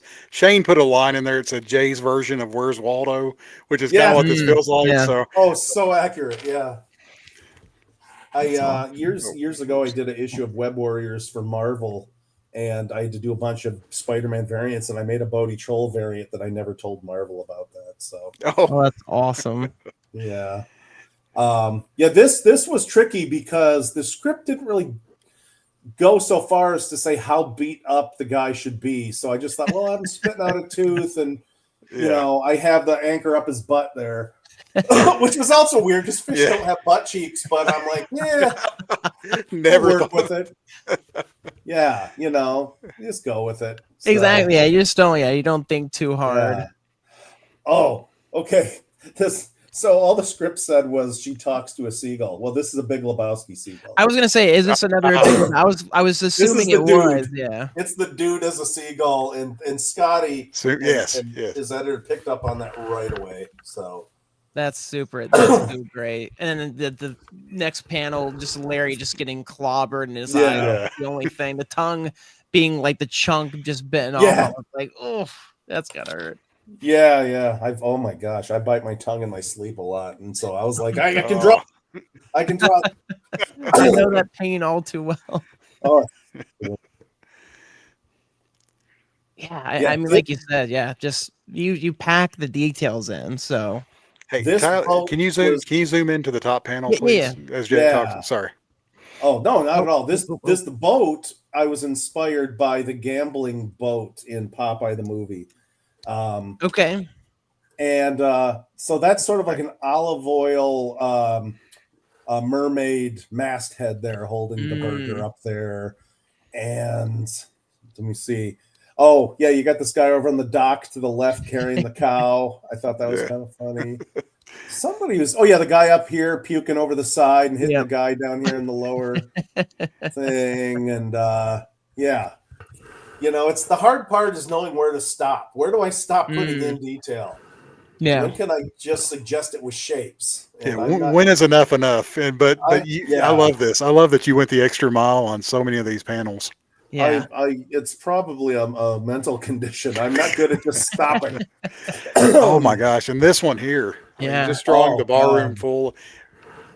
this was a ton of fun to do. Or the barge room. I'm sorry. Oh, very good. Yeah, and so I every character in here had its own layer, so I could, maybe shrink them down a little bit to make the perspective work a little bit better, which is one of the things I love about working digitally. You're not as, the old days of having to use whiteout or paint over ink, man, I don't miss that at all. So also I should point out, I am a hamburger aficionado, so this was really a pleasure for me to draw guys just going down on hamburgers like it was business. So that's incredible. Them, and then this guy here to the far right spilled a burger on his girl's hair here. I thought that was kind of funny. And I think when I drew her, I'm not positive, but you see the way her boobs are kind of drooping a little bit. I was thinking of Madame Medusa from The Rescuers a little bit. I'm thinking of I'm thinking of like, what characters do I really like from other stuff that I can kind of incorporate? And then you have this pirate here, and I don't know if it's real obvious. It's this big fat pirate with a tiny little parrot head. Yeah, I was just looking at that. Yeah. So about a year ago, I came up with this theory that what best describes my art is a pile of dirty laundry with a chicken head on it. Because I draw a lot of characters that are these big, massive characters with little peanut heads. And so this was certainly one of those. Yeah. That is hilarious. I love that. Thank you. Those characters are fun. It makes me think of my favorite being the live action Goombas from the Mario Brother movie. Oh, perfect. Like just the most ridiculous large character, this tiny. It's such a fun character design. Oh, I am accidentally skipping forward. My goodness. And the hat that one was wearing right next to the parrot head guy. I don't know. Did you guys ever see Time Bandits? Yes, I have not seen that. I know what you're referencing. Yeah. So there's a giant in Time Bandits where the Time Bandits are on this great big sort of pirate ship, and it pops up out of the water, and it's a giant's hat. And so that's what the hat was meant to reference. That's awesome. If you get a chance to watch it, it's a fun movie. Yeah. And Jay, this is one of the reasons we love going through the issues with the artist, because this is like watching a director's commentary on a DVD.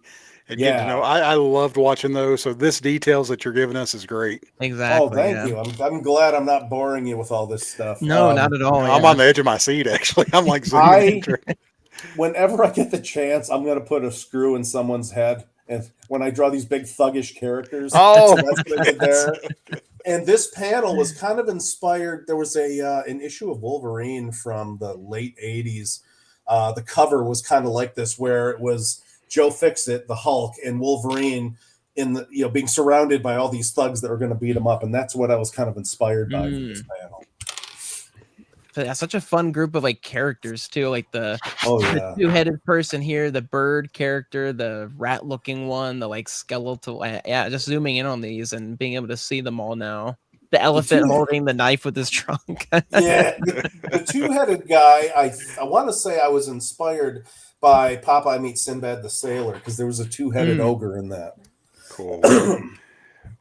Well, Jay, with this arc that Skottie's been doing, where he's doing a different kind of environment, different world every issue, this kind of freed you up with limitations of carrying over an issue from a previous book or something, because you got to create your own little corner of fairyland for the sea here. So this is so much fun to see how much love you put into every panel of it to create that. I greatly appreciated not being beholden to any massive continuity, which is always the case. Thank you. Yes, that Wolverine issue, you're right. So this guy here, he's got a turtle clamping on his ear, because, some people have like weird earrings and stuff. And I thought it'd be funny to have a little clamping turtle. But I think when I drew him, I was thinking of Sam the sheepdog from Ralph and Sam, the old Looney Tunes characters. Where the sheepdog's always beating up the wolf. Sheep. They clock in. And that's one of my Chuck Jones cartoons. So and always trying to figure out what to do with Larry. So Larry's scared behind her here, and then he piffs off the side here, getting out of that. And her eyes and teeth are there. And I also love the crick crack crunch. I love that's such a fun, so like small collection too. of words. Yeah. Yeah. I was glad that I wasn't stepping on the toes of the letterer because I a lot of times I like to put my own onomatopoeia in there. Yeah. No, yeah, we talked about that with Derek because Derek loves doing the same thing, and it's so interesting, yeah, that relationship, of when you go to do that, do you ask them or like, hey, hopefully this, okay if I put this, these words in here, kind of a deal. So the disgusting hairy belly up and almost in her face there. I'm like, as a hairy belly guy myself, I felt like I got the model right here. Yeah, representing. Yeah, yeah, it's easy to get reference for that.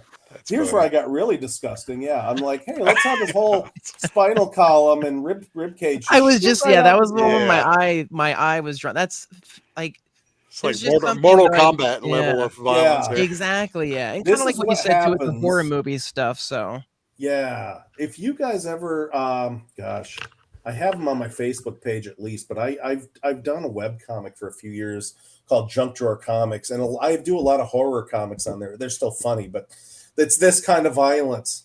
This is my horror right here. This is what I do. Yeah. It's like Tex Avery but gory, which I guess defines I Hate Fairyland. Exactly. Yeah, that's what Shane said. Now we're getting into the Fairyland delicacy here. And then and Larry I just realized Larry surfing on the one person's. Oh yeah. Oh, I didn't see that. I forgot about that. Yeah, that's so good. Excuse me. No, you're good. You're all good, man. Yeah, this scene got. I mean, this was even before the big fight that we're going to talk about in the double page splash, but this got so crazy so quickly. Well, I mean, if Popeye's about anything, it's about fighting, and I guess so is Gert. So yeah, all the more reason to just take advantage of every panel where you can have a gore fest. And I love the way you did the panels too. Like earlier, you had like the bamboo shoot kind of, tilted square box. And same with this here, it's not just like, the outline of the box, but like you give it an actual kind of border and frame, which makes it really fun. So thank you. It's something I do pretty commonly in Bodhi Troll too. When I'm left to my own devices, I try to have fun panel designs, even though, I'm not like, oh gosh, I'm not going to remember his name now. Oh. Anyway, classic superhero artist who was just Neil Adams. Oh, he had these amazing page layouts and things, and I'm like, I'm not Neil Adams, but at least I can make it fun to look at. Yeah. Well, real quick, I didn't see this on I just went and looked for the announcements, but just in case this person has to leave, are you going to be at Motor City Con next month? I will not be at Motor City Comic Con next month. I will be in Grand Rapids Comic Con across the state that same weekend. I did see earlier someone asked if I was coming back to Chicago. I did. Yeah, I've got that one starred too. Yeah. Okay, I reapplied to C2E2 in Chicago. I've done that almost every year. So, Fan Expo, the only Fan Expo I've ever done was Toronto, and given the difficulties of getting my stuff over the border, I've always had trouble with it. I may or may not be doing that show next year. I don't think I will do. I think there's a Chicago Fan Expo. I think that's one. There is. Okay. Yes, in Rosemont, and I thought about doing that show. I've heard conflicting reports, but I know I could get in there if I want to. So maybe. Okay. Well, I'm sorry. I didn't mean to interrupt. I was just trying to get those in there. I appreciate it. Bring my attention to these things because I'm scatterbrained. Yeah. Being caught up in the art and then seeing all the comments. And what a delay this page here. Holy cow. So I thought that'd be a funny name for the men's room is Dingies. So. You were right. You were correct. Yeah. So that's where I got that idea from. And then this one guy who's beat the crap here in the very forefront, he's sort of Muppety looking, and Turtle got stabbed. And that took a while. This page took longer than some others because I was like, where do I put the door so I'm not blocking out Popeye? I want Popeye to be the main focus, and that was a bit of a challenge, but it was fun. I had so much fun with it, and toilet paper sticking to his shoe, of course. So little details like that, and I mean, having done conventions for 20 years and spent way more time in convention bathrooms than I would want to. I'm well aware of how disgusting they can be, and I thought I'd bring a little of that. Yeah. No, that's very true. Very good point. Yeah. Oh, yep. Here it goes. This is the one. The squirter. Yeah. I thought it would be funny for her to deck him, and then he just squirts blood out his like. You ever see, when kids are like fighting and they hold the younger sibling down and they're like spitting a loogie on him? And I thought that's kind of what he's doing with the eye blood. I'll get a little zoom in there. Yeah. Yeah, please do. And his jaw is so much fun to draw. No matter how I'm drawing Popeye, there's so much you can do with that. And the 1929 version of Popeye, which is what I was going for in my design, he had such a huge nose. You never actually saw his mouth beneath the nose. So, wow. Yeah, which is why I tried to let the rest of the face really express things. So. No, you do such a great job. I mean, you were talking about it earlier too. Like some of Gert's expressions are just so fun and more extreme, like more often than not, which it just pushes it and makes it so fun to look at. So. Squidge. See, yeah, I call it the squidge. I love the squidge. And that thank you to Skottie for allowing me to do a little bit of the sound effects. So. No. It definitely helped the issue itself. Exactly. Here we go. Gosh. Here we go. Yep, this is going to take a lot of zooming. There's so much going on here, and I'm trying to remember. Skottie wanted Popeye smashing her with a hammer. So that one was on him, and then he wanted me to recreate him getting his brains blown out with the can. So I recreated that, except this time it's TNT. Yeah. Her using a chain to kind of pop his eye out. I thought that was kind of fun. I mean, it's all fun. It's all disgusting, but it's all fun. But I like him trying to catch it. It seems to the eye as it pops out. He's like, I gotta catch this. Yeah. It's my last one. I don't have a spare. Can you zoom in on each of the? I was gonna say, on each of the kills. Gosh, we're going to get kicked off YouTube. I got to be careful saying different words, trigger words. I guess you do have to be careful, don't you? Yeah. I forgot about that. So her sort of getting him in the crotch with the axe there. I thought it'd be funny to have a peanut as his expression because he got him in the nuts. Oh God, I missed that. That's a great. That's great. Yeah. His pipe spinning around from it, and actually, I think Skottie also suggested the Twister punch, which Popeye was known for. So that's probably the least violent. And just letting loose and her head just spinning there. Yeah, so that was and her hair's got like this propeller kind of thing going. Yeah, that's true. Yeah. So there's so much you can do with Gert. But the hammer one was fun to do. All of them were fun, but some of them in particular, I'm like, that's the Ghostbusters thing. I use that gag. There's a comic book called Perhapnots. Oh, sorry, that is not what I wanted. And I'm friends with one of the creators of Perhapnots, and I did a guest cover for them. And one of the characters is a ghost, and I thought it'd be funny to have one of the other characters with a vacuum cleaner pretending to be a Ghostbuster. And so I kind of brought that back for this. I love that one. That one was my I zoomed in on that one and me. I was like, "This is fantastic." The Gert's body just there slumped over is just the fact that Popeye went and changed clothes and got a the right uniform for the right job. That's exactly.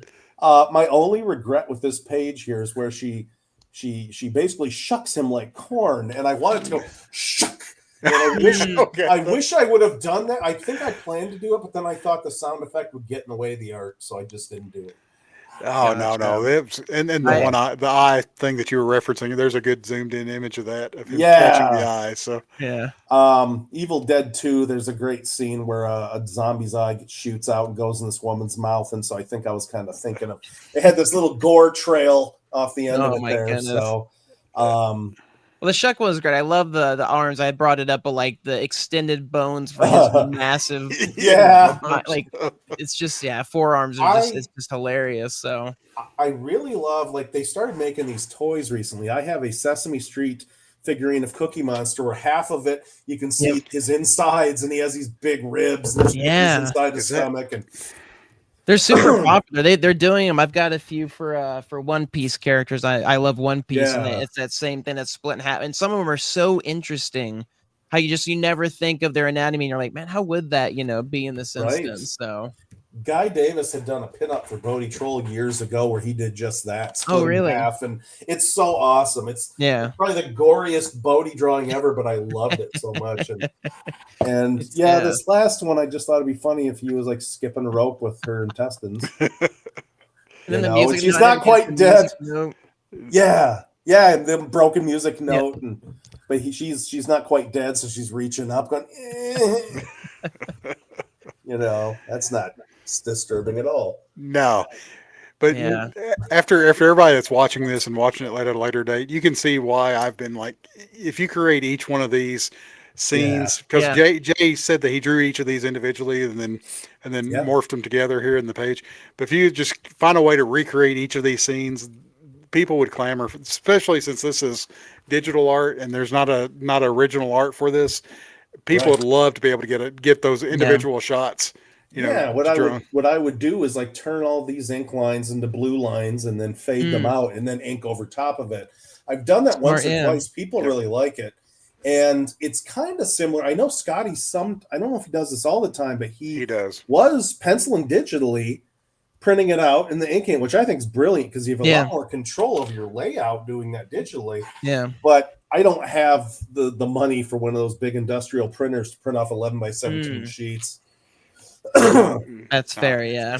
Heck, 8.5 and 11 or 9 by 12 would be great. We'd be happy to have right. I think blowing these up would be so much to see because you put so much detail in. Yeah. If you did each scene and blew them up on a 9 by 12 and inked them, I think there would definitely be a market because I know two guys that would buy at least one of them, if not more. And you're talking to them right now. So, I've been grabbing that vacuum one. So I know that's seriously. We will talk about this. It will happen. I'm positive. That's awesome. It's such a great page to see. Again, being able to just see it black and white like this is just zoomed in with so much detail is just Oh, one comment too that I wanted to make sure Seth actually had a good idea. Those would look great as stickers too. So they really would. Yeah. So I agree. This is kind of like this page is almost a letdown after all that, but it's like, well, we're all healed now. And, and Gert was like, go ahead and pay him, Larry. And so Larry spills out. I presume that was in the script that way, because I wouldn't know otherwise how to represent that. I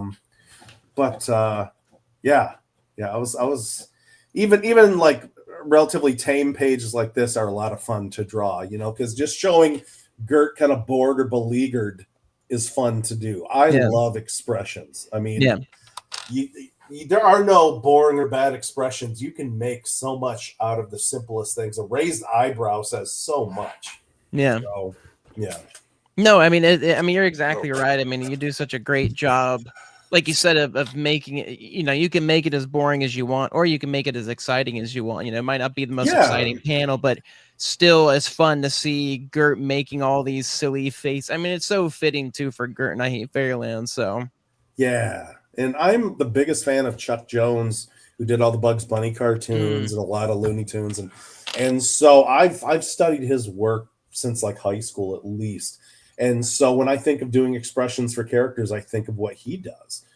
And a lot of his thug characters, his like big oafish, henchman characters, I use that as reference. Maybe not looking at it directly, but it's sort of in my mind's eye when I'm drawing these things. Inspiration, So what you saw in this book is very much a tribute to Chuck Jones. That's awesome. Do you want to put that? Sorry, did you put that back? Yeah, I was just going to mention this before we got too far past the comment. People are clamoring. So Britton had a great. He's one of Tyler's real close friends, and he had this suggestion. I do a lot of my prints when I do commissions that are digital, because people do want digital ones sometimes.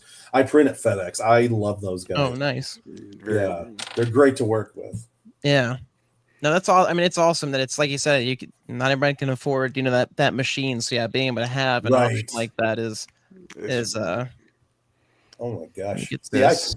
I'm just like looking at this. Why did I want to do 400? First time in a while, so I'm like, I forgot I did that.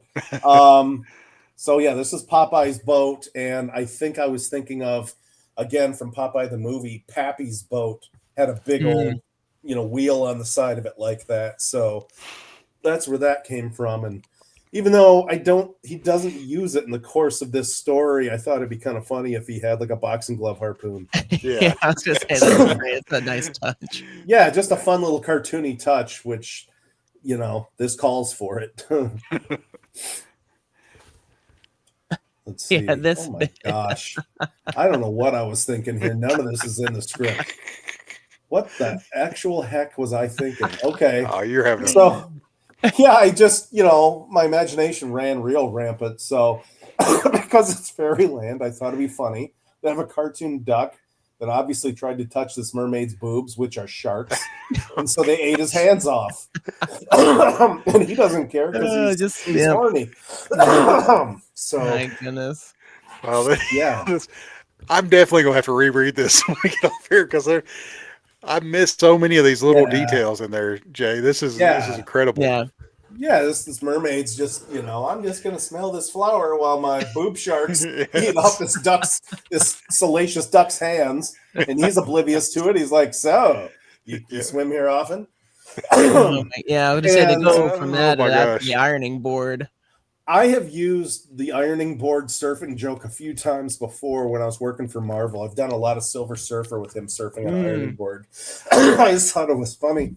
And because it's fairyland, I was like, elves, why not? Yeah. So all that's kinds where that of comes creatures from. you can find in there. Yeah. I was trying to, make it as visually interesting as possible because I want to say, without looking at the script, these were mostly dialogue panels where it was, exposition. So I'm like, well, we got to do something there to make it fun to look at. Visually, yeah. Yeah, mission accomplished. You did really well. 100%, yeah. No, this was my favorite. Yeah. So I don't know, because they're on seahorses. I think that's why I made them cowboy fish. Okay. So he shoots the oyster in the head and the pearl necklace shoots out. Yeah. And I think so good. I think I might have gotten the idea for the oyster boy from Tim Burton because he had done this book of really creepy stories, like Corey type I've read that one before. I love it. His oyster boy story is so disturbing, but I love it. So. Man, that's a great reference. I love that one. Yeah, just the scenarios that you come up with for, like you said, if even if there's juxtaposition or words, you want to have something on here. Yeah. So, and this was the other thing. This is what gave me the idea, because I don't do a lot of pre-planning for my comics or anyone else's comics that I draw. I don't thumbnail. I just jump right in and start drawing. And so all you knew in the script was you start to see this little bump that could be the island. Oh, that's the island, but it's really small, isn't it? And then I thought, you know what? This is a Popeye story. Let's make the sea monster, which this is, spoiler alert, this is the sea monster, Bernice the Wiffle Hen, which, for those of you who don't know Popeye lore, when he first premiered in 1929, there was no spinach. Popeye was rough and tumble. He could fight and he was tough, but he wasn't superhuman. And so there was this bad guy named Snork who shot him multiple times while he was beating up Olive Oil. And Popeye goes down to the hull of the ship and he was like, oh, if only I could get one more swing at that Snork before I die. Well, Bernice the Wiffle Hen is lucky. And if you rub the hairs on top of her head, it grants you good luck. And so that's what saved Popeye. So Bernice was like predated spinach. Wow, yeah. Yeah, so anyway, that's why I put Bernice in here as that's awesome. I love that. Yeah, that's it's cool. And again, that's what's so cool is your history and your knowledge of it and bringing that to the table and merging these two worlds. So it really and it elevates it. I mean, it elevates the story and helps, give Skottie an assist on some of this. Yeah, and so Skottie, I think it was in the script to just chuck him in the shoulder there, so and have his little cigar just kind of shoot off I should have had it break the panel now that I look at it, but you know, that'd be cool. Yeah, That's hindsight is 2020. that's Because this was a massive close up, I went with a much thicker line here. But I was gonna say I really like that. I mean, even just seeing it here, it's just so Pops. cool that thick. Yeah, the Thank thickness you. just really pops. Yeah. I mean, you had his forearm break the panel too. That's great. Yeah. Yeah, I love breaking the panel in certain spots, and that was one of them. And also because it's so deep in the foreground, I figured, yeah, she could justifiably break the panel. I probably could have done it with the top of his hat too, but you know, like I said, I don't plan these things out in advance, so a lot of it's just spur of the moment. Hey, this works for me right now. Maybe after it goes to print, I'll wish I'd done something else. Like you said, yeah, the hindsight for sure. So Well, for an artist too, because we're sitting here amazed by this art, and I'm sure Jay's looking at it going, "Yeah, there's something I should have did different here. Or I should have did different." Oh, there. always, Yeah, always. But we're just like always flabbergasted something. by Yeah, it. you could have done better. So I am a big fan of like word balloons and thought balloons that break the panel. So that's why I did them all like this. So yeah, you have these gaps here, and I was happy with how that turned out. And you know, I love Bernice as a character and as a design. I just think she's so cute and so fun. And the way I draw her is definitely trying to adhere to what E.C. Seeger did in 1929. no, this was like you said, this is such a fun panel, and I totally agree. I love when it's I love traditional in the way comics have been made and stuff and whatnot, but it's always so fun when you see something unique or different or doing it in a different way, just to kind of, especially in a fun comic such as I Hate Fairyland, just to kind of play around with it and do something different. So well, and I really fought against, again, even though I didn't pre-plan this, I didn't want to just do another version of the Kraken like we saw in the Johnny Depp Pirates movies or Clash of the Titans or anything else, you know?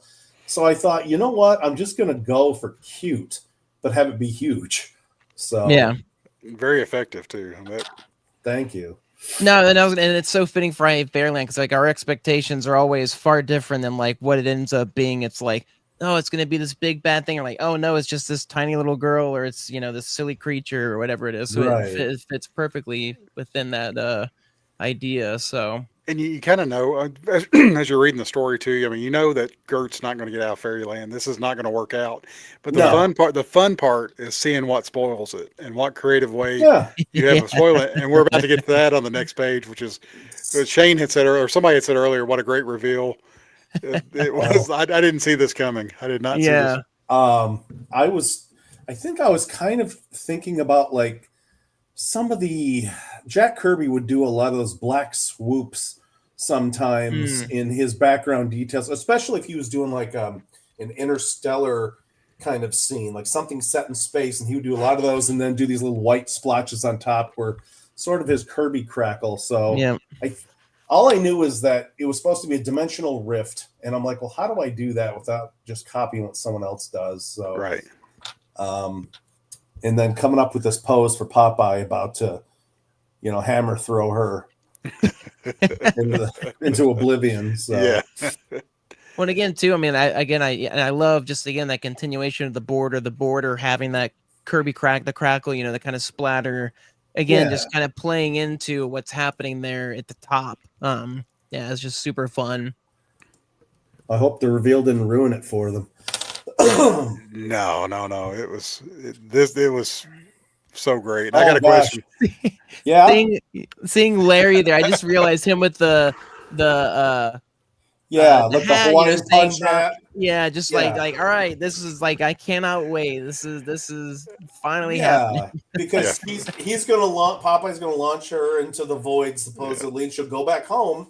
And so Larry's like, like the cruise ship's about to take off. So he's like, aloha, oi, ticker tape, So that's what I was kind of playing. He's got the little grass skirt on. That is fantastic. So good. But it's so easy to miss in print, though. Oh, boy. Oh, and then there's this. Boy, when I knew I was going to get to draw Olive Oil, when Olive Oil first appeared in the Popeye comic, she was actually not as skinny as I drew her here. She was stocky. She was kind kind of like a beefy country girl, kind of. And I drew her a little more traditionally here, but she still looks like a force to be reckoned with. So yeah, she's got the little oil can on her flag with an olive on it. So that was me. The SS Patchouli oil, that was my idea. I think I went through different kinds of oil. I was like, what would be the neatest name for a boat? I'm like, patchouli oil. That would. That's a great, it's a fun The name. hippies will love it. So, well, the question I had about olive oil was she part of did she enter the public domain as well whenever Popeye did? Earlier, she premiered in, I want to say, 1919. Okay. And so she predated in Thimble Theater Comics, and then Popeye was introduced in 1929. Cool. I figured you would know that, and I didn't want to. Until we got to this page, I didn't want to ask in case anybody hadn't seen it. But I appreciate that. That's one of my favorite bits of history with Popeye is that she was one of the first female characters to star in her own strip. Wow, that's cool. She was so angry here. I mean, she deserves it. She's such a character, so. Well, whenever it's Popeye is kind of like his attention's turned away from her, she always got a little rough and tumble. So this was not in the script to have Popeye accidentally bap Gert into the drink. That was on me. Oh man. I was like, we got to do something here to make it funny. Silly. Otherwise, I love adding little bits like that even if it doesn't necessarily have to do with the story itself, keeps it interesting to look at because otherwise you just got talking heads. Yeah. No, it's such a visual medium. Cool. So Oh yeah. And then and so this was also my thing to have Larry pulling her out of the water. And placing her just right took a while too. Yeah. Figuring out what's the right perspective that she's not too big to be next to him and things like that. And gosh. Yeah, it was the biggest challenge for me was to get the boat at different angles because you don't have to show every little nuance of the boat for these close-up shots, but I wanted to make sure that I showed what would logically be seen when it was that close up. Technical stuff like that's not as interesting, but that's my thought process with that sort of thing. I mean, we love hearing again, like Dustin was saying that, like, the behind the scenes movies and stuff is always so fun because again, it's not something we would glean from the pages. So hearing you and your thought process is always super cool to get those tidbits. So I really loved drawing the water and the waves, and I tried not to do the exact same thing for every shot, but I grew up in Michigan. We're surrounded by lakes. We're practically an island. So I've seen my share of waves, and it's really interesting the character that they can have. And I think I had the most fun doing that in the very first page where she's walking on the dock to the boat rental place. So. But it obviously gets a lot more tumultuous around this point when the thing is opening up in the sky, the portal. So, and she's kind of oblivious to all that. Like she could care less if there's a rip in the fabric of time. It's like mine's on one thing and one thing only. Yes, and trying to draw this doohickey that she's sitting on that pops out of the boat like more than once was really hard. Like keeping the continuity correct was a real trial, but it was worth it. And a great contraption, Yes. Thank you. The cannon face itself is very Fleischer Brothers. So. Oh my goodness, yeah. Oh, mass destruction. I'm telling you, it was hard to draw her wobbling back and forth like that. It was. That's another reason I was glad I was working digital because I could copy and paste, but the thing is but then I would ink over top that. So it was still an original drawing each time. Because and this is the boring technical side of things. If you don't ink over top the warped image, then it's going to be all pixelated and cruddy looking. So I want it to be as nice and clear as possible. So that's all drawn over. Wow. Anyway, that took friggin' forever. I'm going to say, just that corner. I mean, the whole page, but just that corner alone.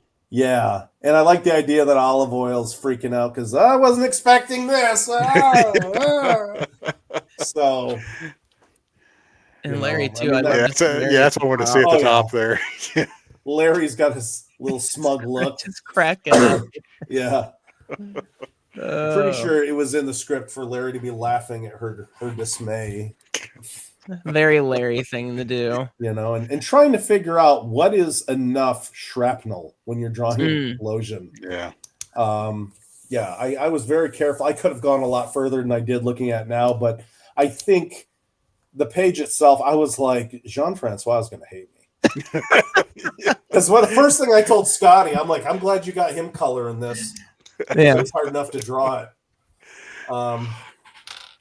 But he never complains.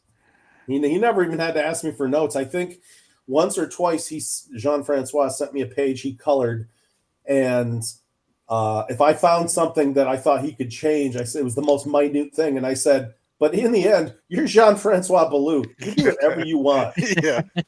But he's so great to work with because he always listens to me. So.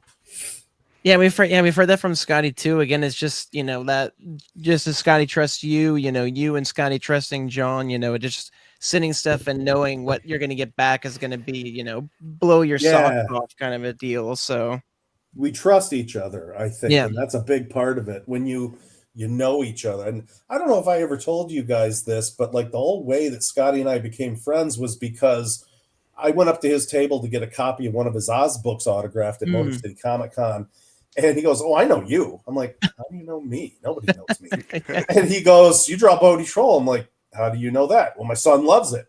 And that's how we became friends. Oh, that's so cool. That's awesome. Isn't that crazy? Yeah, that's how it worked out. Well, that's one of the questions I had to ask you, and I forgot. Yeah. We've gotten so deep in all these other conversations, I completely forgot that. So I'm glad you brought that up. Yeah. It's a great story. That's how we became pals, and right away he had me do a pinup for I Hate Fairyland years ago, which was drawn traditionally. It was just inked digitally. I'm pretty sure that was the case. And that's where, I don't know if you guys ever saw it, but there's like this Muppety monster on the ground with his tongue hanging out. She ripped open his chest and she's playing his lungs like an accordion. We'll have to do some research on that one. I want to, if you find it before we do, Jay, or if you have a copy of it. Let me see if I can. I'm sure I remembered if I saw it, but yeah, trying to recall. Yeah, I'll see if I can't find that right here. Well, now that you've actually did an issue for I Hate Fairyland, all the Google images are of issue 45. Of course. Let me see. I Hate Fairyland script. Pages. Colors. Yeah, I got to figure out what file it's in. But keep on asking, or to the next thing while I look. Don't worry about me. I'll find it. Cool. See if we have, if anybody in the chat has any questions, or I know people have been asking, every now and then if they've popped up, but if there's anything specific. Because it's interesting, because I always wonder, because we knew that you had worked with him on Rocket and Groot, and and so I was curious, if that's where it started, if it started earlier than that. So knowing that it started because that was Bodie is really cool. So that's when it all started, and we've been pals for years. And I think I once drew the main character, just a pencil sketch I posted online. I think it was called I Kill Giants. And he loved that book. So he bought that sketch from me. But that's super awesome. Dang it all! I'm gonna be mad if I don't find this image now. I know that thing where it's like I know it's there. So yeah, but it was, like I said, 10 years ago, so it's difficult to say now. But well, that's okay. And Jay, if you find it later, we'll make sure and post it to the group. I will. I'll look for it. So. Yeah, I'll look for it later. But I think I have the issue that it appeared in even. But it's so malicious. It's almost worse than anything I drew in the Popeye book, because I love the Muppets, but you have this. he looks like a Sesame Street character laying there, just Yeah. and you got the sound effects going, squeeze squawk, squeeze squawk. Yeah, you think they're going. Jim Henson would be proud. Jim Henson would be proud. Jim would like it. Jim had a dark sense of humor. You just got to keep telling yourself. I've heard some stories about that as well, so I know that would probably be right up his alley. So I guarantee it. But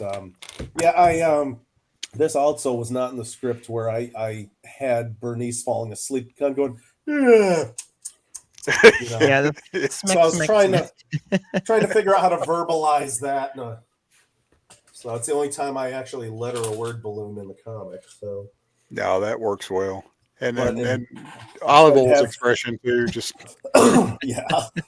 I want her to look like frazzled. Her hair is kind of wiry and sticking out all over, and basically this is like Lake Huron, which we went on all our family vacations on. So in the far distance, there's an indication that that's where they ended up. Which those little dots back there, but hopefully it looks like she's trolling away from that. So it does, and again, that, like you said, that little page border break there with the water. So, and I worried too. At this point, I'm like, wow, the action's really dying down here. Am I going to disappoint people at going towards the end? It's like there's not a big finale after that explosion. Everyone's beat up and they just about had it. No, this is a perfect exclamation point. That was also not in the script for the seagulls to take Gert's hair and turn it into a nest. That was on me. Larry with the plain pair of nails. Yeah, trying to defend her. But I just thought the final insult to Gert, she didn't get to go back to her world. And now her hair looks like crap. I was gonna say, if anything, like it's the perfect, what we come to expect with I Hate Fairyland and Gert's disappointing ending. So it's always funny seeing the disappointment in the end. I really hope that Skottie decides to do another Popeye story. Honestly, I would love to do another one, but as he said to me, because I started to give him some ideas, I'm like, well, if you're looking for other stuff I like to do, I like, like mobster stuff for like Dick Tracy and things like that. And not even parody stuff necessarily, but just that sort of genre of 30s and 40s gangster stuff. And he goes, I've got a slush pile that is endless that I'm pulling stuff from. The fact that he even did a brand new story for me was a miracle, given all the backlogs of scripts he's got. So. Well, what's incredible too is we've had the story arcs from Skottie's original run, and we had the story arcs from Brett's run, and then all 5 of these issues from this what I'll say the third run, volume 3, have been independent stories with new characters created, new worlds created, and I'm loving each and every story, but the only downside to that is after every issue, we're like, well, we want a new Helicorn issue, we want a new Inoki issue. We want a new Popeye issue now. So, but all these characters are left alive. All these characters are intact in Fairyland. So hopefully we'll get to be able to see a return to some of these characters. Some of that stuff, especially Popeye. I mean, it was an honor to draw Gert. It was an honor to get to draw Popeye in a full, just violent, rock'em sock'em adventure. Yeah. And I'm thrilled. I'm thrilled he had me do that. And I bought so many. I bought like 100 copies from Muncie, and then the editor sent me a big stack of them in the mail as well of comps. Oh wow! So we'll have some fun with those. Plenty of work absolutely. Yeah, that'd be nice as long as people are interested, because that's the thing is your community has shown more interest in me working on this than I've seen. I couldn't tell you the last time people have shown this kind of interest in something I've worked on. So it's amazing. And why I was so excited to work with you guys, however you allowed me to. No. Pleasure's all ours, Jay. And that's what we've loved about the artists that have came on is that, I kind of joke and say, this is kind of like entering a Skottie-verse family, but really he's got great fans that know good art, that know good stories. And when they see artists like, Brett and then Derek and now yourself, I mean, we're excited to get it, and me and Tyler are excited to support you any way we can for spending almost 3 hours with us by the time we're all said and done. Oh gosh, as long as people aren't bored, I'm happy to No, be. yeah, I mean it's just to give back. I mean we're just so supportive of the arts and comics, and it's just so cool to be able to not only have you on because of the connection you have with Skottie, but That's it. because of your own stuff as well, and being able to give away a copy of Bodhi, and again just hearing. Yeah. Again, that's the cool thing is it's awesome to hear about your involvement with Skottie's world, but also your own worlds and your own creations, and again just being able to just support that, and because I mean again it's just putting good art out into the world. So well, thank you. I mean, again, it none of us would be able to do any of this without support from fans and good people like you guys, and I think we need to acknowledge that more, because we create in these tiny little vacuum spaces of studios, and we don't often know what people think, and people like you guys tell us what you think, and then you bring a wider community to us to say, and they like it too. Absolutely. Yeah. And boy, are we lucky. Well, one of the things we really enjoy too is being introduced to like artists that other people may not have been as familiar with. Yeah. But just because you did this issue, we like to follow your career going forward. And we'd love to have you back on. Anytime you have anything new to launch or anything like that, you're more than welcome. Or you just want to come hang out with us and talk Monkey Bone, you're more than welcome to do that as well. Yes. I got way more to say about Monkey Bone, believe me. So, what was the movie with Jamie that we were talking about having to flesh out more? It's a Jude Law movie, Sky Captain of Sky Captain the Road to Tomorrow. Oh So, yeah, we were gonna have him on because I was like, I would love to go into that movie. So yeah. If it wasn't for that movie, we never would have got Sin City. Good point. Great point. Yeah. I mean, because that was sort of the beginning of let's create a fully digital. I mean, that predated the Star Wars prequels, didn't it? I'm almost positive it did. I think it did, yeah. I think so. So the prequels came out in '99. I'm trying to remember when that one came out. At least-wise, it was like a fully immersive digital environment where everyone was up against green screens. And it was the same thing with Sin City, and then of course Mandalorian kind of. Mandalorian did, yeah. I was thinking the other Frank Miller 300. Oh, 300. 300. Yeah, it's a classic. Yes. Yeah. Zack Snyder. Oh, and Seth wanted to also mention I can't believe we haven't even mentioned on a show called Skottie Talk. We haven't mentioned the Skottie Deadpool cover homage that you did. So that was gosh. That was wacky because this comic shop in England gets a hold of me out of nowhere. And they were like, we want to commission you to do this. And it's a homage to the Skottie Young cover, except instead of Spider-Man, it's going to be Wolverine. And then I got to really push the gag. So I had Wolverine. Yeah. He had like a vacuum and golf clubs and all sorts of stupid stuff like that on his, and all the pouches I could throw on there. Every conceivable pouch. Is it that one right there, or yes, right there? I'd zoom in. I can't unfortunately zoom in on this one. So let me. You see that Star Trek one right next to it? Yes, the lower deck. That one was a real difficult one because Paramount is not fun to work with. They wanted the characters to be so spot on that I literally had to get model sheets online and ink over top of them. We're altering them to my needs. Like now he's not wearing pants, or anything like that. But it was like Paramount didn't want individual styles. They wanted just the monkey to dance. So that's so my friend Heather is the editor on that series, and I love her to death. And she is so largely responsible for my success in this industry. But this particular one, because of Paramount, not because of her, but because of Paramount, it was agony. It's always so interesting that like whole working within IPs and like certain restrictions and stuff, and how you have to either be super beholden to them, or you can, in other instances, you can kind of just have free reign. So right. Well, like this Transformers one down here. That was one that's like, I don't draw that style of Transformers. And so I told the editor-in-chief of IDW at the time, or publisher, he's not there anymore, but he wanted me on the series. I said, if you let me draw it my way. Yeah. And so I drew Optimus Prime and Drag.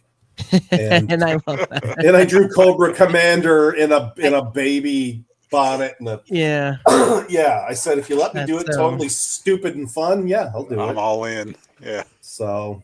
And the Snake Eyes and the G.I. Joe, I love that one too. The toy, just like, why is it shaking? Why is it moving? Yeah. That was a mini series that crossed G.I. Joe, Transformers, and Micronauts.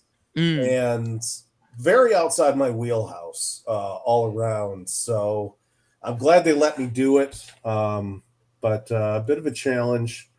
And I don't know if they're popular or not. I just know I got paid for them. So that's yeah. I mean, I say that's all that matters for you, for an artist. That's but the main thing. Yeah. But we're giving the thumbs up. They are good. They are good. Thank and you. Hopefully they're introducing them to a new audience now that may not have even know these are out there. I mean, I want people to like my stuff. That's what matters most to me. And so something like this where I had no idea. That was disappointing. This Ninja Turtles one was also a bit of a headache because they wanted like the Ninja Turtles doing like a rock band thing. And I'll show you guys exactly. I'm going to send it to you right now if we have a second. I was going to say, Brenton has that cover on the wall in his office, he says. So cool. He's a big TMNT fan. Let's see here. There it is. Oh, okay. This file's going to be a little big, but I'm sending it to you here. It's a TIFF. Ooh, TIFF. Yeah, big size. Yeah, it's a big one. But see if you're able to. So I drew this a couple of years ago as my proposed cover for this Teenage Mutant Ninja Turtles comic because they want it to be like, yeah, they're musicians. And so I drew a parody of the Ninja Turtles in Yellow Submarine, the Beatles' Yellow Submarine. And Paramount isn't fun. So they're like, no, we want the Turtles as the Turtles. Yeah. I'm like, okay. Then I whipped this thing out in like 10 minutes. And I was so PO'd about it. I like how it turned out. Don't get me wrong. I especially like Raph up there in his little pose up there. But I kind of did it begrudgingly because I knew that this Yellow Submarine one could have been amazing. So here we go. Pulling it up now. Oh, no. That's one that, and this is insane because the Turtles, I grew up buying action figures and they loved having them as every single character, fictional thing out there. So ever since Paramount bought the whole thing, man, they lost their sense of playfulness. And but I don't know how familiar you are with Yellow Submarine, but I made like a turtle shell submarine, and that's Splinter as the captain, and that's Usagi Yojimbo as I'm gonna say Jeremy Boob there. Yeah, we were robbed. Yeah, that's Britain's like that's amazing. Shane says we were robbed. I bet Bill Morrison did a Beatles comics. I bet he loved. Have you showed him this? Yes, and he liked it a lot. He's such a great guy. I tell you what, though, if you guys ever want to get your hands on this, reach out to Oh Yeah Comics Muncie. They're still selling it. Because when I did their show last year, they're like, do you want to do your show poster? I'm like, I already got some artwork if you want to use it. And, of course, Christy's amazing. So she goes, yep, we're using that. There you go. So it became huge. So Britain, reach out to them. And honestly, reach out to All Yeah Comics Muncie. They still have a bunch of them, I'm pretty certain. And they ship to everybody. So and Jay, you were looking for the image earlier, but Britton actually he has that Turtles on his wall. He's the TMT on his wall of that you showed there earlier. He's a huge Teenage Mutant Ninja Turtles fan, so he's liable to reach out to this guy. I love the Turtles, I really do, but I also like artists' interpretations of them. And my whole thing is I don't want to just be another cog in the wheel. You know, if you're just looking at the art and you have no idea who did it because it's on models so precisely, I'm not your guy for that. I'm capable of it, but I hate it. Yeah. So, no, I mean, and that's the whole point to me of bringing somebody new on is to bring their own sensibilities into it, their own, inspirations and, passion and translate that character into their own style to, like you said, make it unique and go, oh, I really love this cover. Even if somebody goes, the cover isn't for me. Again, it's it's still you don't rip their new. So you don't rip their soul out and tell them to become a Xerox machine and just produce the same everybody else does. So, and some of these guys are like that. I've been lucky. I've worked with enough licensors that are open. Like My Little Pony has always been amazing. Hasbro. I'm working for Hasbro right now on some stuff, and they appreciate my style. Yeah. So that's great. That's awesome. And I'm so thankful for them and for IDW largely. It's these sub companies like Paramount that are just horrific to work with. Yeah. The bigger the machine, the more of a cog I'm sure it feels like. So. Oh yeah, exactly. And I didn't sign up for that. So yeah. Well, we always like to introduce some of the sites and places that people can go to find the artists that we have on here, and Tyler has compiled a good little list here where you can contact Jay. One of the questions we had a few seconds ago, Jay, I think Tyler had started, so we wouldn't forget it is. So the extra issues. So that's what we were referring to. The I hate. I think he was referring to the I Hate Fairyland and having them double remarked, but he also had the question if. Is your commission list open? And back in July, it was whenever I first contacted you. Yeah. But you said you've got an extra job, so I'm not sure how that works. I have, but I never closed my commission list. If it wasn't for commissions, I mean, that's a humongous part of my career. So yeah, if anyone ever wants to email me at jfosgitt@gmail.com, I'm happy. In fact, if they go through my website, you can always email me through there, and it takes you. It's a whole thing. But yeah, I'd be happy to take on commissions or discuss signing, doing remarks or whatever you guys like. I'm on board. So that's cool. Well, we'll cool. Yeah. If anybody wants a specific commission, please contact Jay directly, and we'll try to work with you, Jay, on these issues of I Hate Fairyland to put them up in the group. And see if people want single remarks, double remarks. We can discuss pricing later on whatever you want to charge for those. But definitely, yeah, we'll look forward to that. That'd be terrific. I really appreciate it, guys. Yeah. Oh, our pleasure. Oh, happy to. Exactly. I think there's another, and this is the con appearances that. So the ones we Thank you mentioned for earlier. This. Yeah. So Cincy is like practically a hometown show for me. I've been doing it for years. David K. Ray is in charge of Artist Alley, and he is the coolest guy. Just he treated me like a rock star years ago when I couldn't have had a lower self-esteem issue. Yeah. You know, he brought me into a show and he goes, I want to invite you to my show. I didn't realize who you were. I'm like, great. Who am I? And he goes, you draw My Little Pony. I'm like, yeah, I guess. That's true. So, and ever since then, he's had me out at his show. And that is a very comic centric show. Like people are there for artwork. So that's awesome. If you guys are ever looking to travel a little bit, and it's a smaller show, but it's wonderful.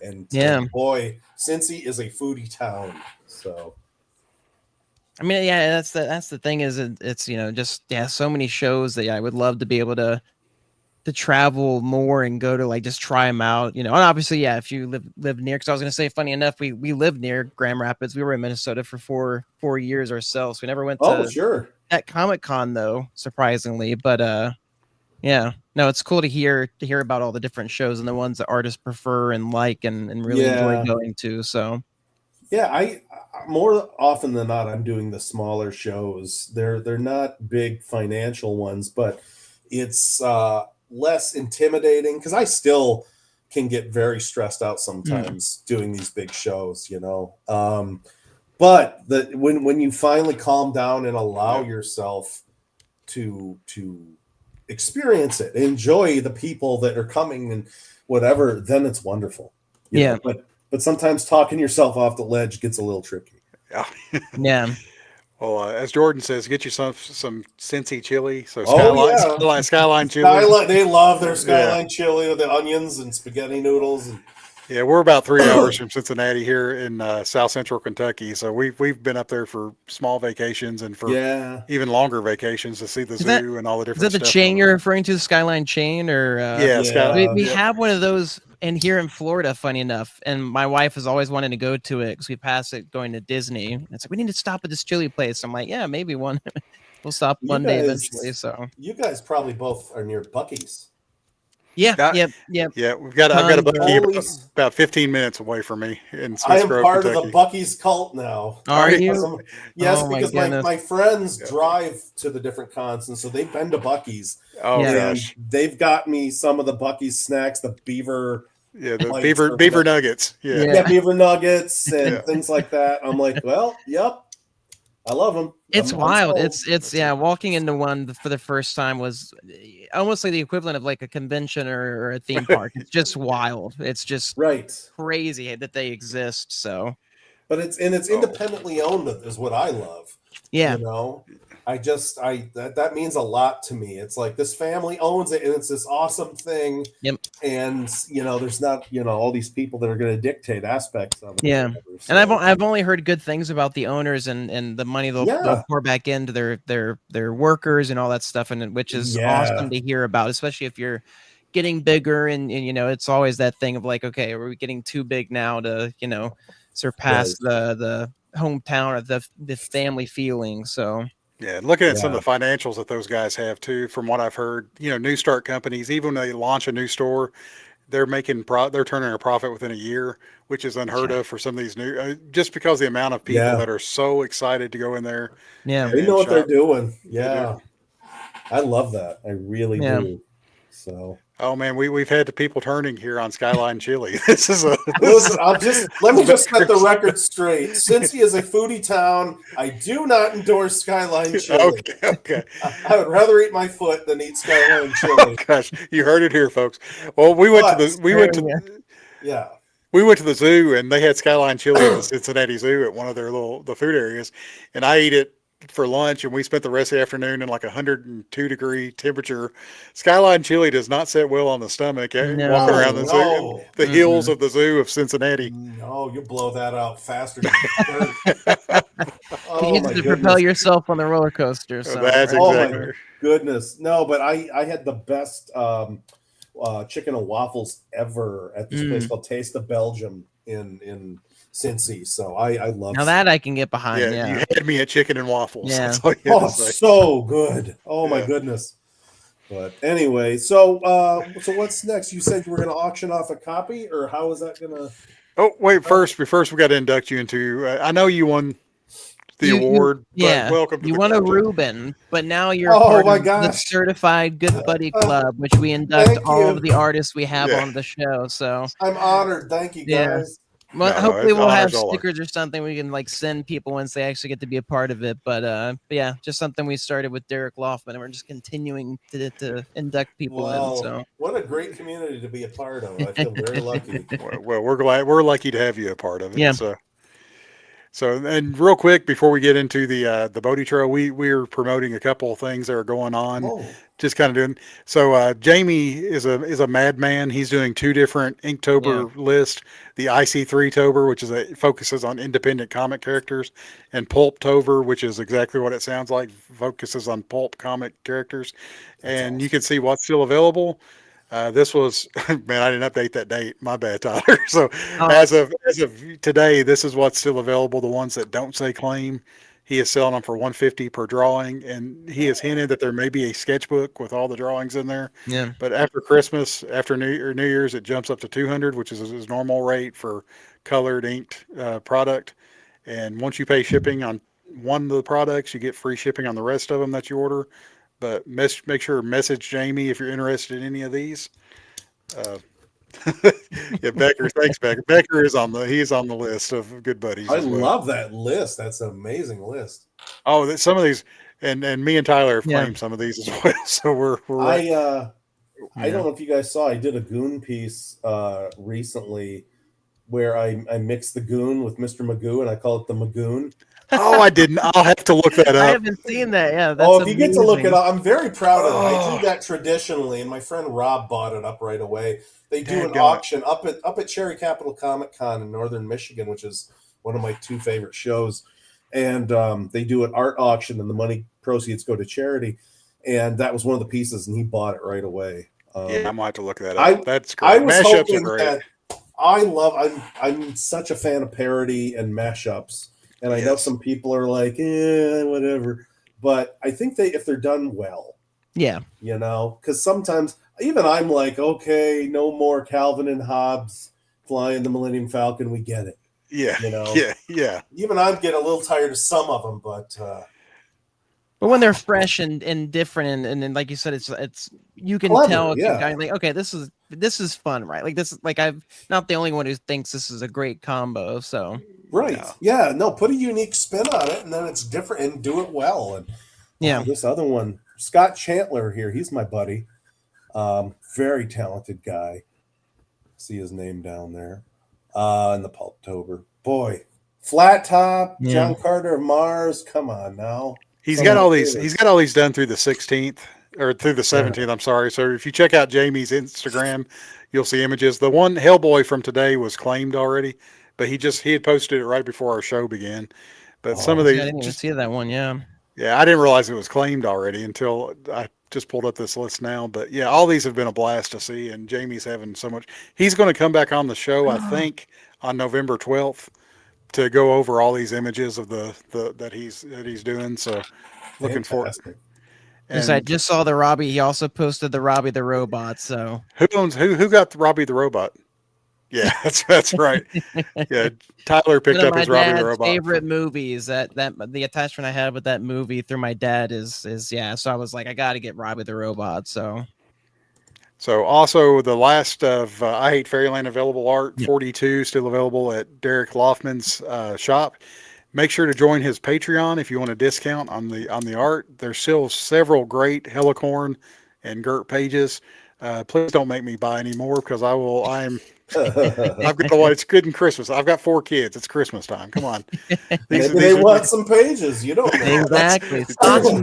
Santa is bringing I Hate Fairyland 42, 43 to. That's what my dad used to do when I was a kid. He was like, "You wanted an RC car, didn't you?" I'm like, "No." This is for both of us. Merry Christmas. Yeah. Yeah. Me. Yeah, don't tempt me with a good time. Exactly, Seth. That's save Dustin from himself. That's exactly right. And now we get to the spinning wheel. So the way this is going to work out, if you've commented and watched the show and hung out and had so much fun with it, that's reward itself. But we like to do something fun. So we're going to order one of the volume 1 from Jay's site, and we're going to ship to whoever wins here. So have you been loading names, Tyler? I have, and then there's been a few where the username I'm not familiar with, and I'm not sure their name. I'll try to find a way to post it to the group, and there's some like the best fence, and then 405 TY. That one I was like, I'm not sure who this is, so I'll just put the name I see in, and then we can go from there. I like how Seth for some reason is the biggest name. Yeah. Why is his name bigger than everybody else's? If we shuffled, okay, it changes the colors, but not Seth's still big. No, it's still Maybe just remove Seth. Cool how you guys put all this together. It's really neat. We've watched other shows. We've borrowed from greats, so we're just trying to have fun here. It's working well. Thank you. No, appreciate it. Yeah. Without further, I'll spin it. Like I said, I think I've got everybody in here, so I'm just gonna give a quick glance over, but I think everybody should be in there. So and Ryan, the guy that we've talked about winning, is not. He was preoccupied tonight, so he is not on this list. So we'll have a new winner tonight. This is exciting. Exactly. I meant to show you guys the receipt from the post office after shipping out all the art. Oh gosh, was it a mile long? It went from the bottom of my foot to midway up my hip. Oh my goodness! Wow. Well, I am so glad it worked out the way it did. That is awesome. It worked out super well. And Britain has won. First time winner. So first time winner, and he wasn't going to be able to watch the show. He commented at the very beginning, but baby, he's back. He is back. That's awesome for the winning. So you'll be able to borrow it, Tyler, and read it yourself. I was going to grab it myself. So I was like, that's one of the things I'll do is grab it. So no, you'll have to buy a volume 2 now to exactly. Actually, yeah. Would it be better if we made it a volume 1? If that way they can start from the beginning, because I don't mind swapping it out. No, I've been promoted volume 1. I didn't know which one you'd promoted, so whatever works best for you guys. I've got plenty of both. Well, I wanted to get out volume 1 in somebody's hands because I figure if they read volume 1, they would want to read volume 2 and get it. So, absolutely. Okay, great. So that's awesome. I'll Burton, either send it to Tyler or send it to me. Your email. Yeah, we'll get that taken care of this week. I've got his address. So volume 1's a thickie. There we go. That's the one that I think it said 250, almost 250 pages. Yeah. So this book culminates. I think it started in 2012. I was working on it up until COVID. So yeah, Wow. that's why that one's so thick. So and it's family friendly as well. So, oh my gosh, yes. It's, it makes a great Christmas gift if anybody's looking for stocking stuffers or. That's why I created Bodhi, because I really wanted to create something that everyone could appreciate on their own level, like the Muppets or old school Disney or something like that. Yeah. I think you all are going to enjoy reading this, and you'll be getting volume 2 probably pretty quickly for that. But I'm gonna get this is going to be added to my Christmas list. I think this is going to be. My wife never knows what to get me for Christmas, so I think this set will be on there. You'll make it well known, this time. So yes, I send email link or hyperlink. So yeah. All right, and what else we got here? Well, here. And Jay, as we said, hopefully Heroes. We started in 2025 meetup about this time in 2024.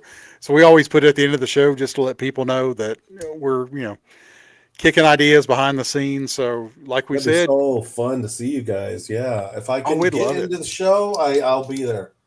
Awesome. Yeah. It's it's been only the twice now I've gone, but it's such an amazing show. It's big, but it's still got that, personal feeling to it of getting to meet artists and stuff. So, and I've heard it's very artist centric, which is another thing I love about that. Yeah, I'm always looking for shows that's what it's about. Yeah, just comics and comic art and comic artists. It's and the art auctions they do and all that stuff. Yeah, it's just been such a blast to get to them. So yeah, totally. So Shane said he's going to email you about a potential commission, and that's his perfect. art. His art's arriving tomorrow, so the day after his birthday. That works out. It'll be a nice gift. He's got 3 pieces coming in. So cool. I'm thrilled, and I go through this tiny little post office, but they're like my friends, and they're the nicest people, and they're so good about getting my stuff out there. That's awesome. Anyway, yeah, I can't speak. It's always fun. I mean, it's the same hearing Stupid Fresh Mess, and it's like they'll show their packages they got to send down, and I can imagine, taking those trips constantly, them coming to you, getting those packages out. I'm very familiar with your post office. So. I'm so appreciative of them. I started up a PO box there, and that's been really helpful. If I'm away at a convention, anything shows up, I don't have to worry about getting swiped off my porch. That's awesome. Yeah, that's such a big deal. So yeah, but. Well, geez, is there anything else we didn't hit, or what do you think? Say anything you want to plug, or anything we might have missed? Or... you guys are thorough. You really hit it all. We try. I was supposed to do a comic signing for Fairyland tomorrow up in Saginaw, Michigan at Coy's Comics. Regrettably, because I got this cold from New York. I think it was from New York. I had to postpone it, but I will be going back. We have to work that out.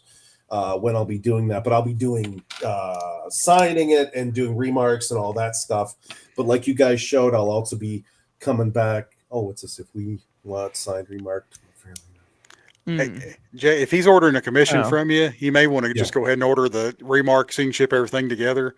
And that's fine. Yeah, we'll try to do an opportunity within the group. But if anybody's going ahead and contacting you for something, there's no need in having you ship something twice. So he can go ahead and ask about that as well at that time. Totally. I'm happy to do that. So, but yeah, I got a couple of those comic shows like you saw, Cincinnati and then Grand Rapids Comic Con in November. And then it's just going to be, I've got like some major deadlines for, I'm doing stuff for Disney Publishing. I'm doing stuff for My Little Pony through Hasbro. I'm mapping out Bodhi Volume 3, which is awesome. Awesome. And I'd like to get some downtime, but if it's anything like it was this time last year, I'm gonna have a lot of Christmas commissions. I do a lot of family portraits, Christmas cards, pet portraits, whatever people ask me to do, and it's wonderful. I love doing that. That's awesome. Yeah, that's super fun. Yeah, to be able to do that stuff, I'm sure. Yeah, it's different all the time, so that's what I like. Really get to play around. So yeah, so this is instead of having a CGC signing session, we'd have a Good Buddy Club signing session. So, so I think Tyler is fast. I've got Britton's email or his address, so we'll get that set up this weekend for him. All right, Jay. thank you so much for coming on and spending almost 3 hours with us. Oh, it's been a blast, guys. The time flew by, and I'd gladly do it again if you ever want me back. So awesome. That's awesome to hear. So we'll definitely take you up on that. You don't have to worry about that. So all right. Well, awesome. Well, thank you for everything, guys. I really appreciate it. And I hope everybody enjoys this issue of I Hate Fairyland. It, like I said, most fun I ever had. I hope you guys have fun reading it. Yeah.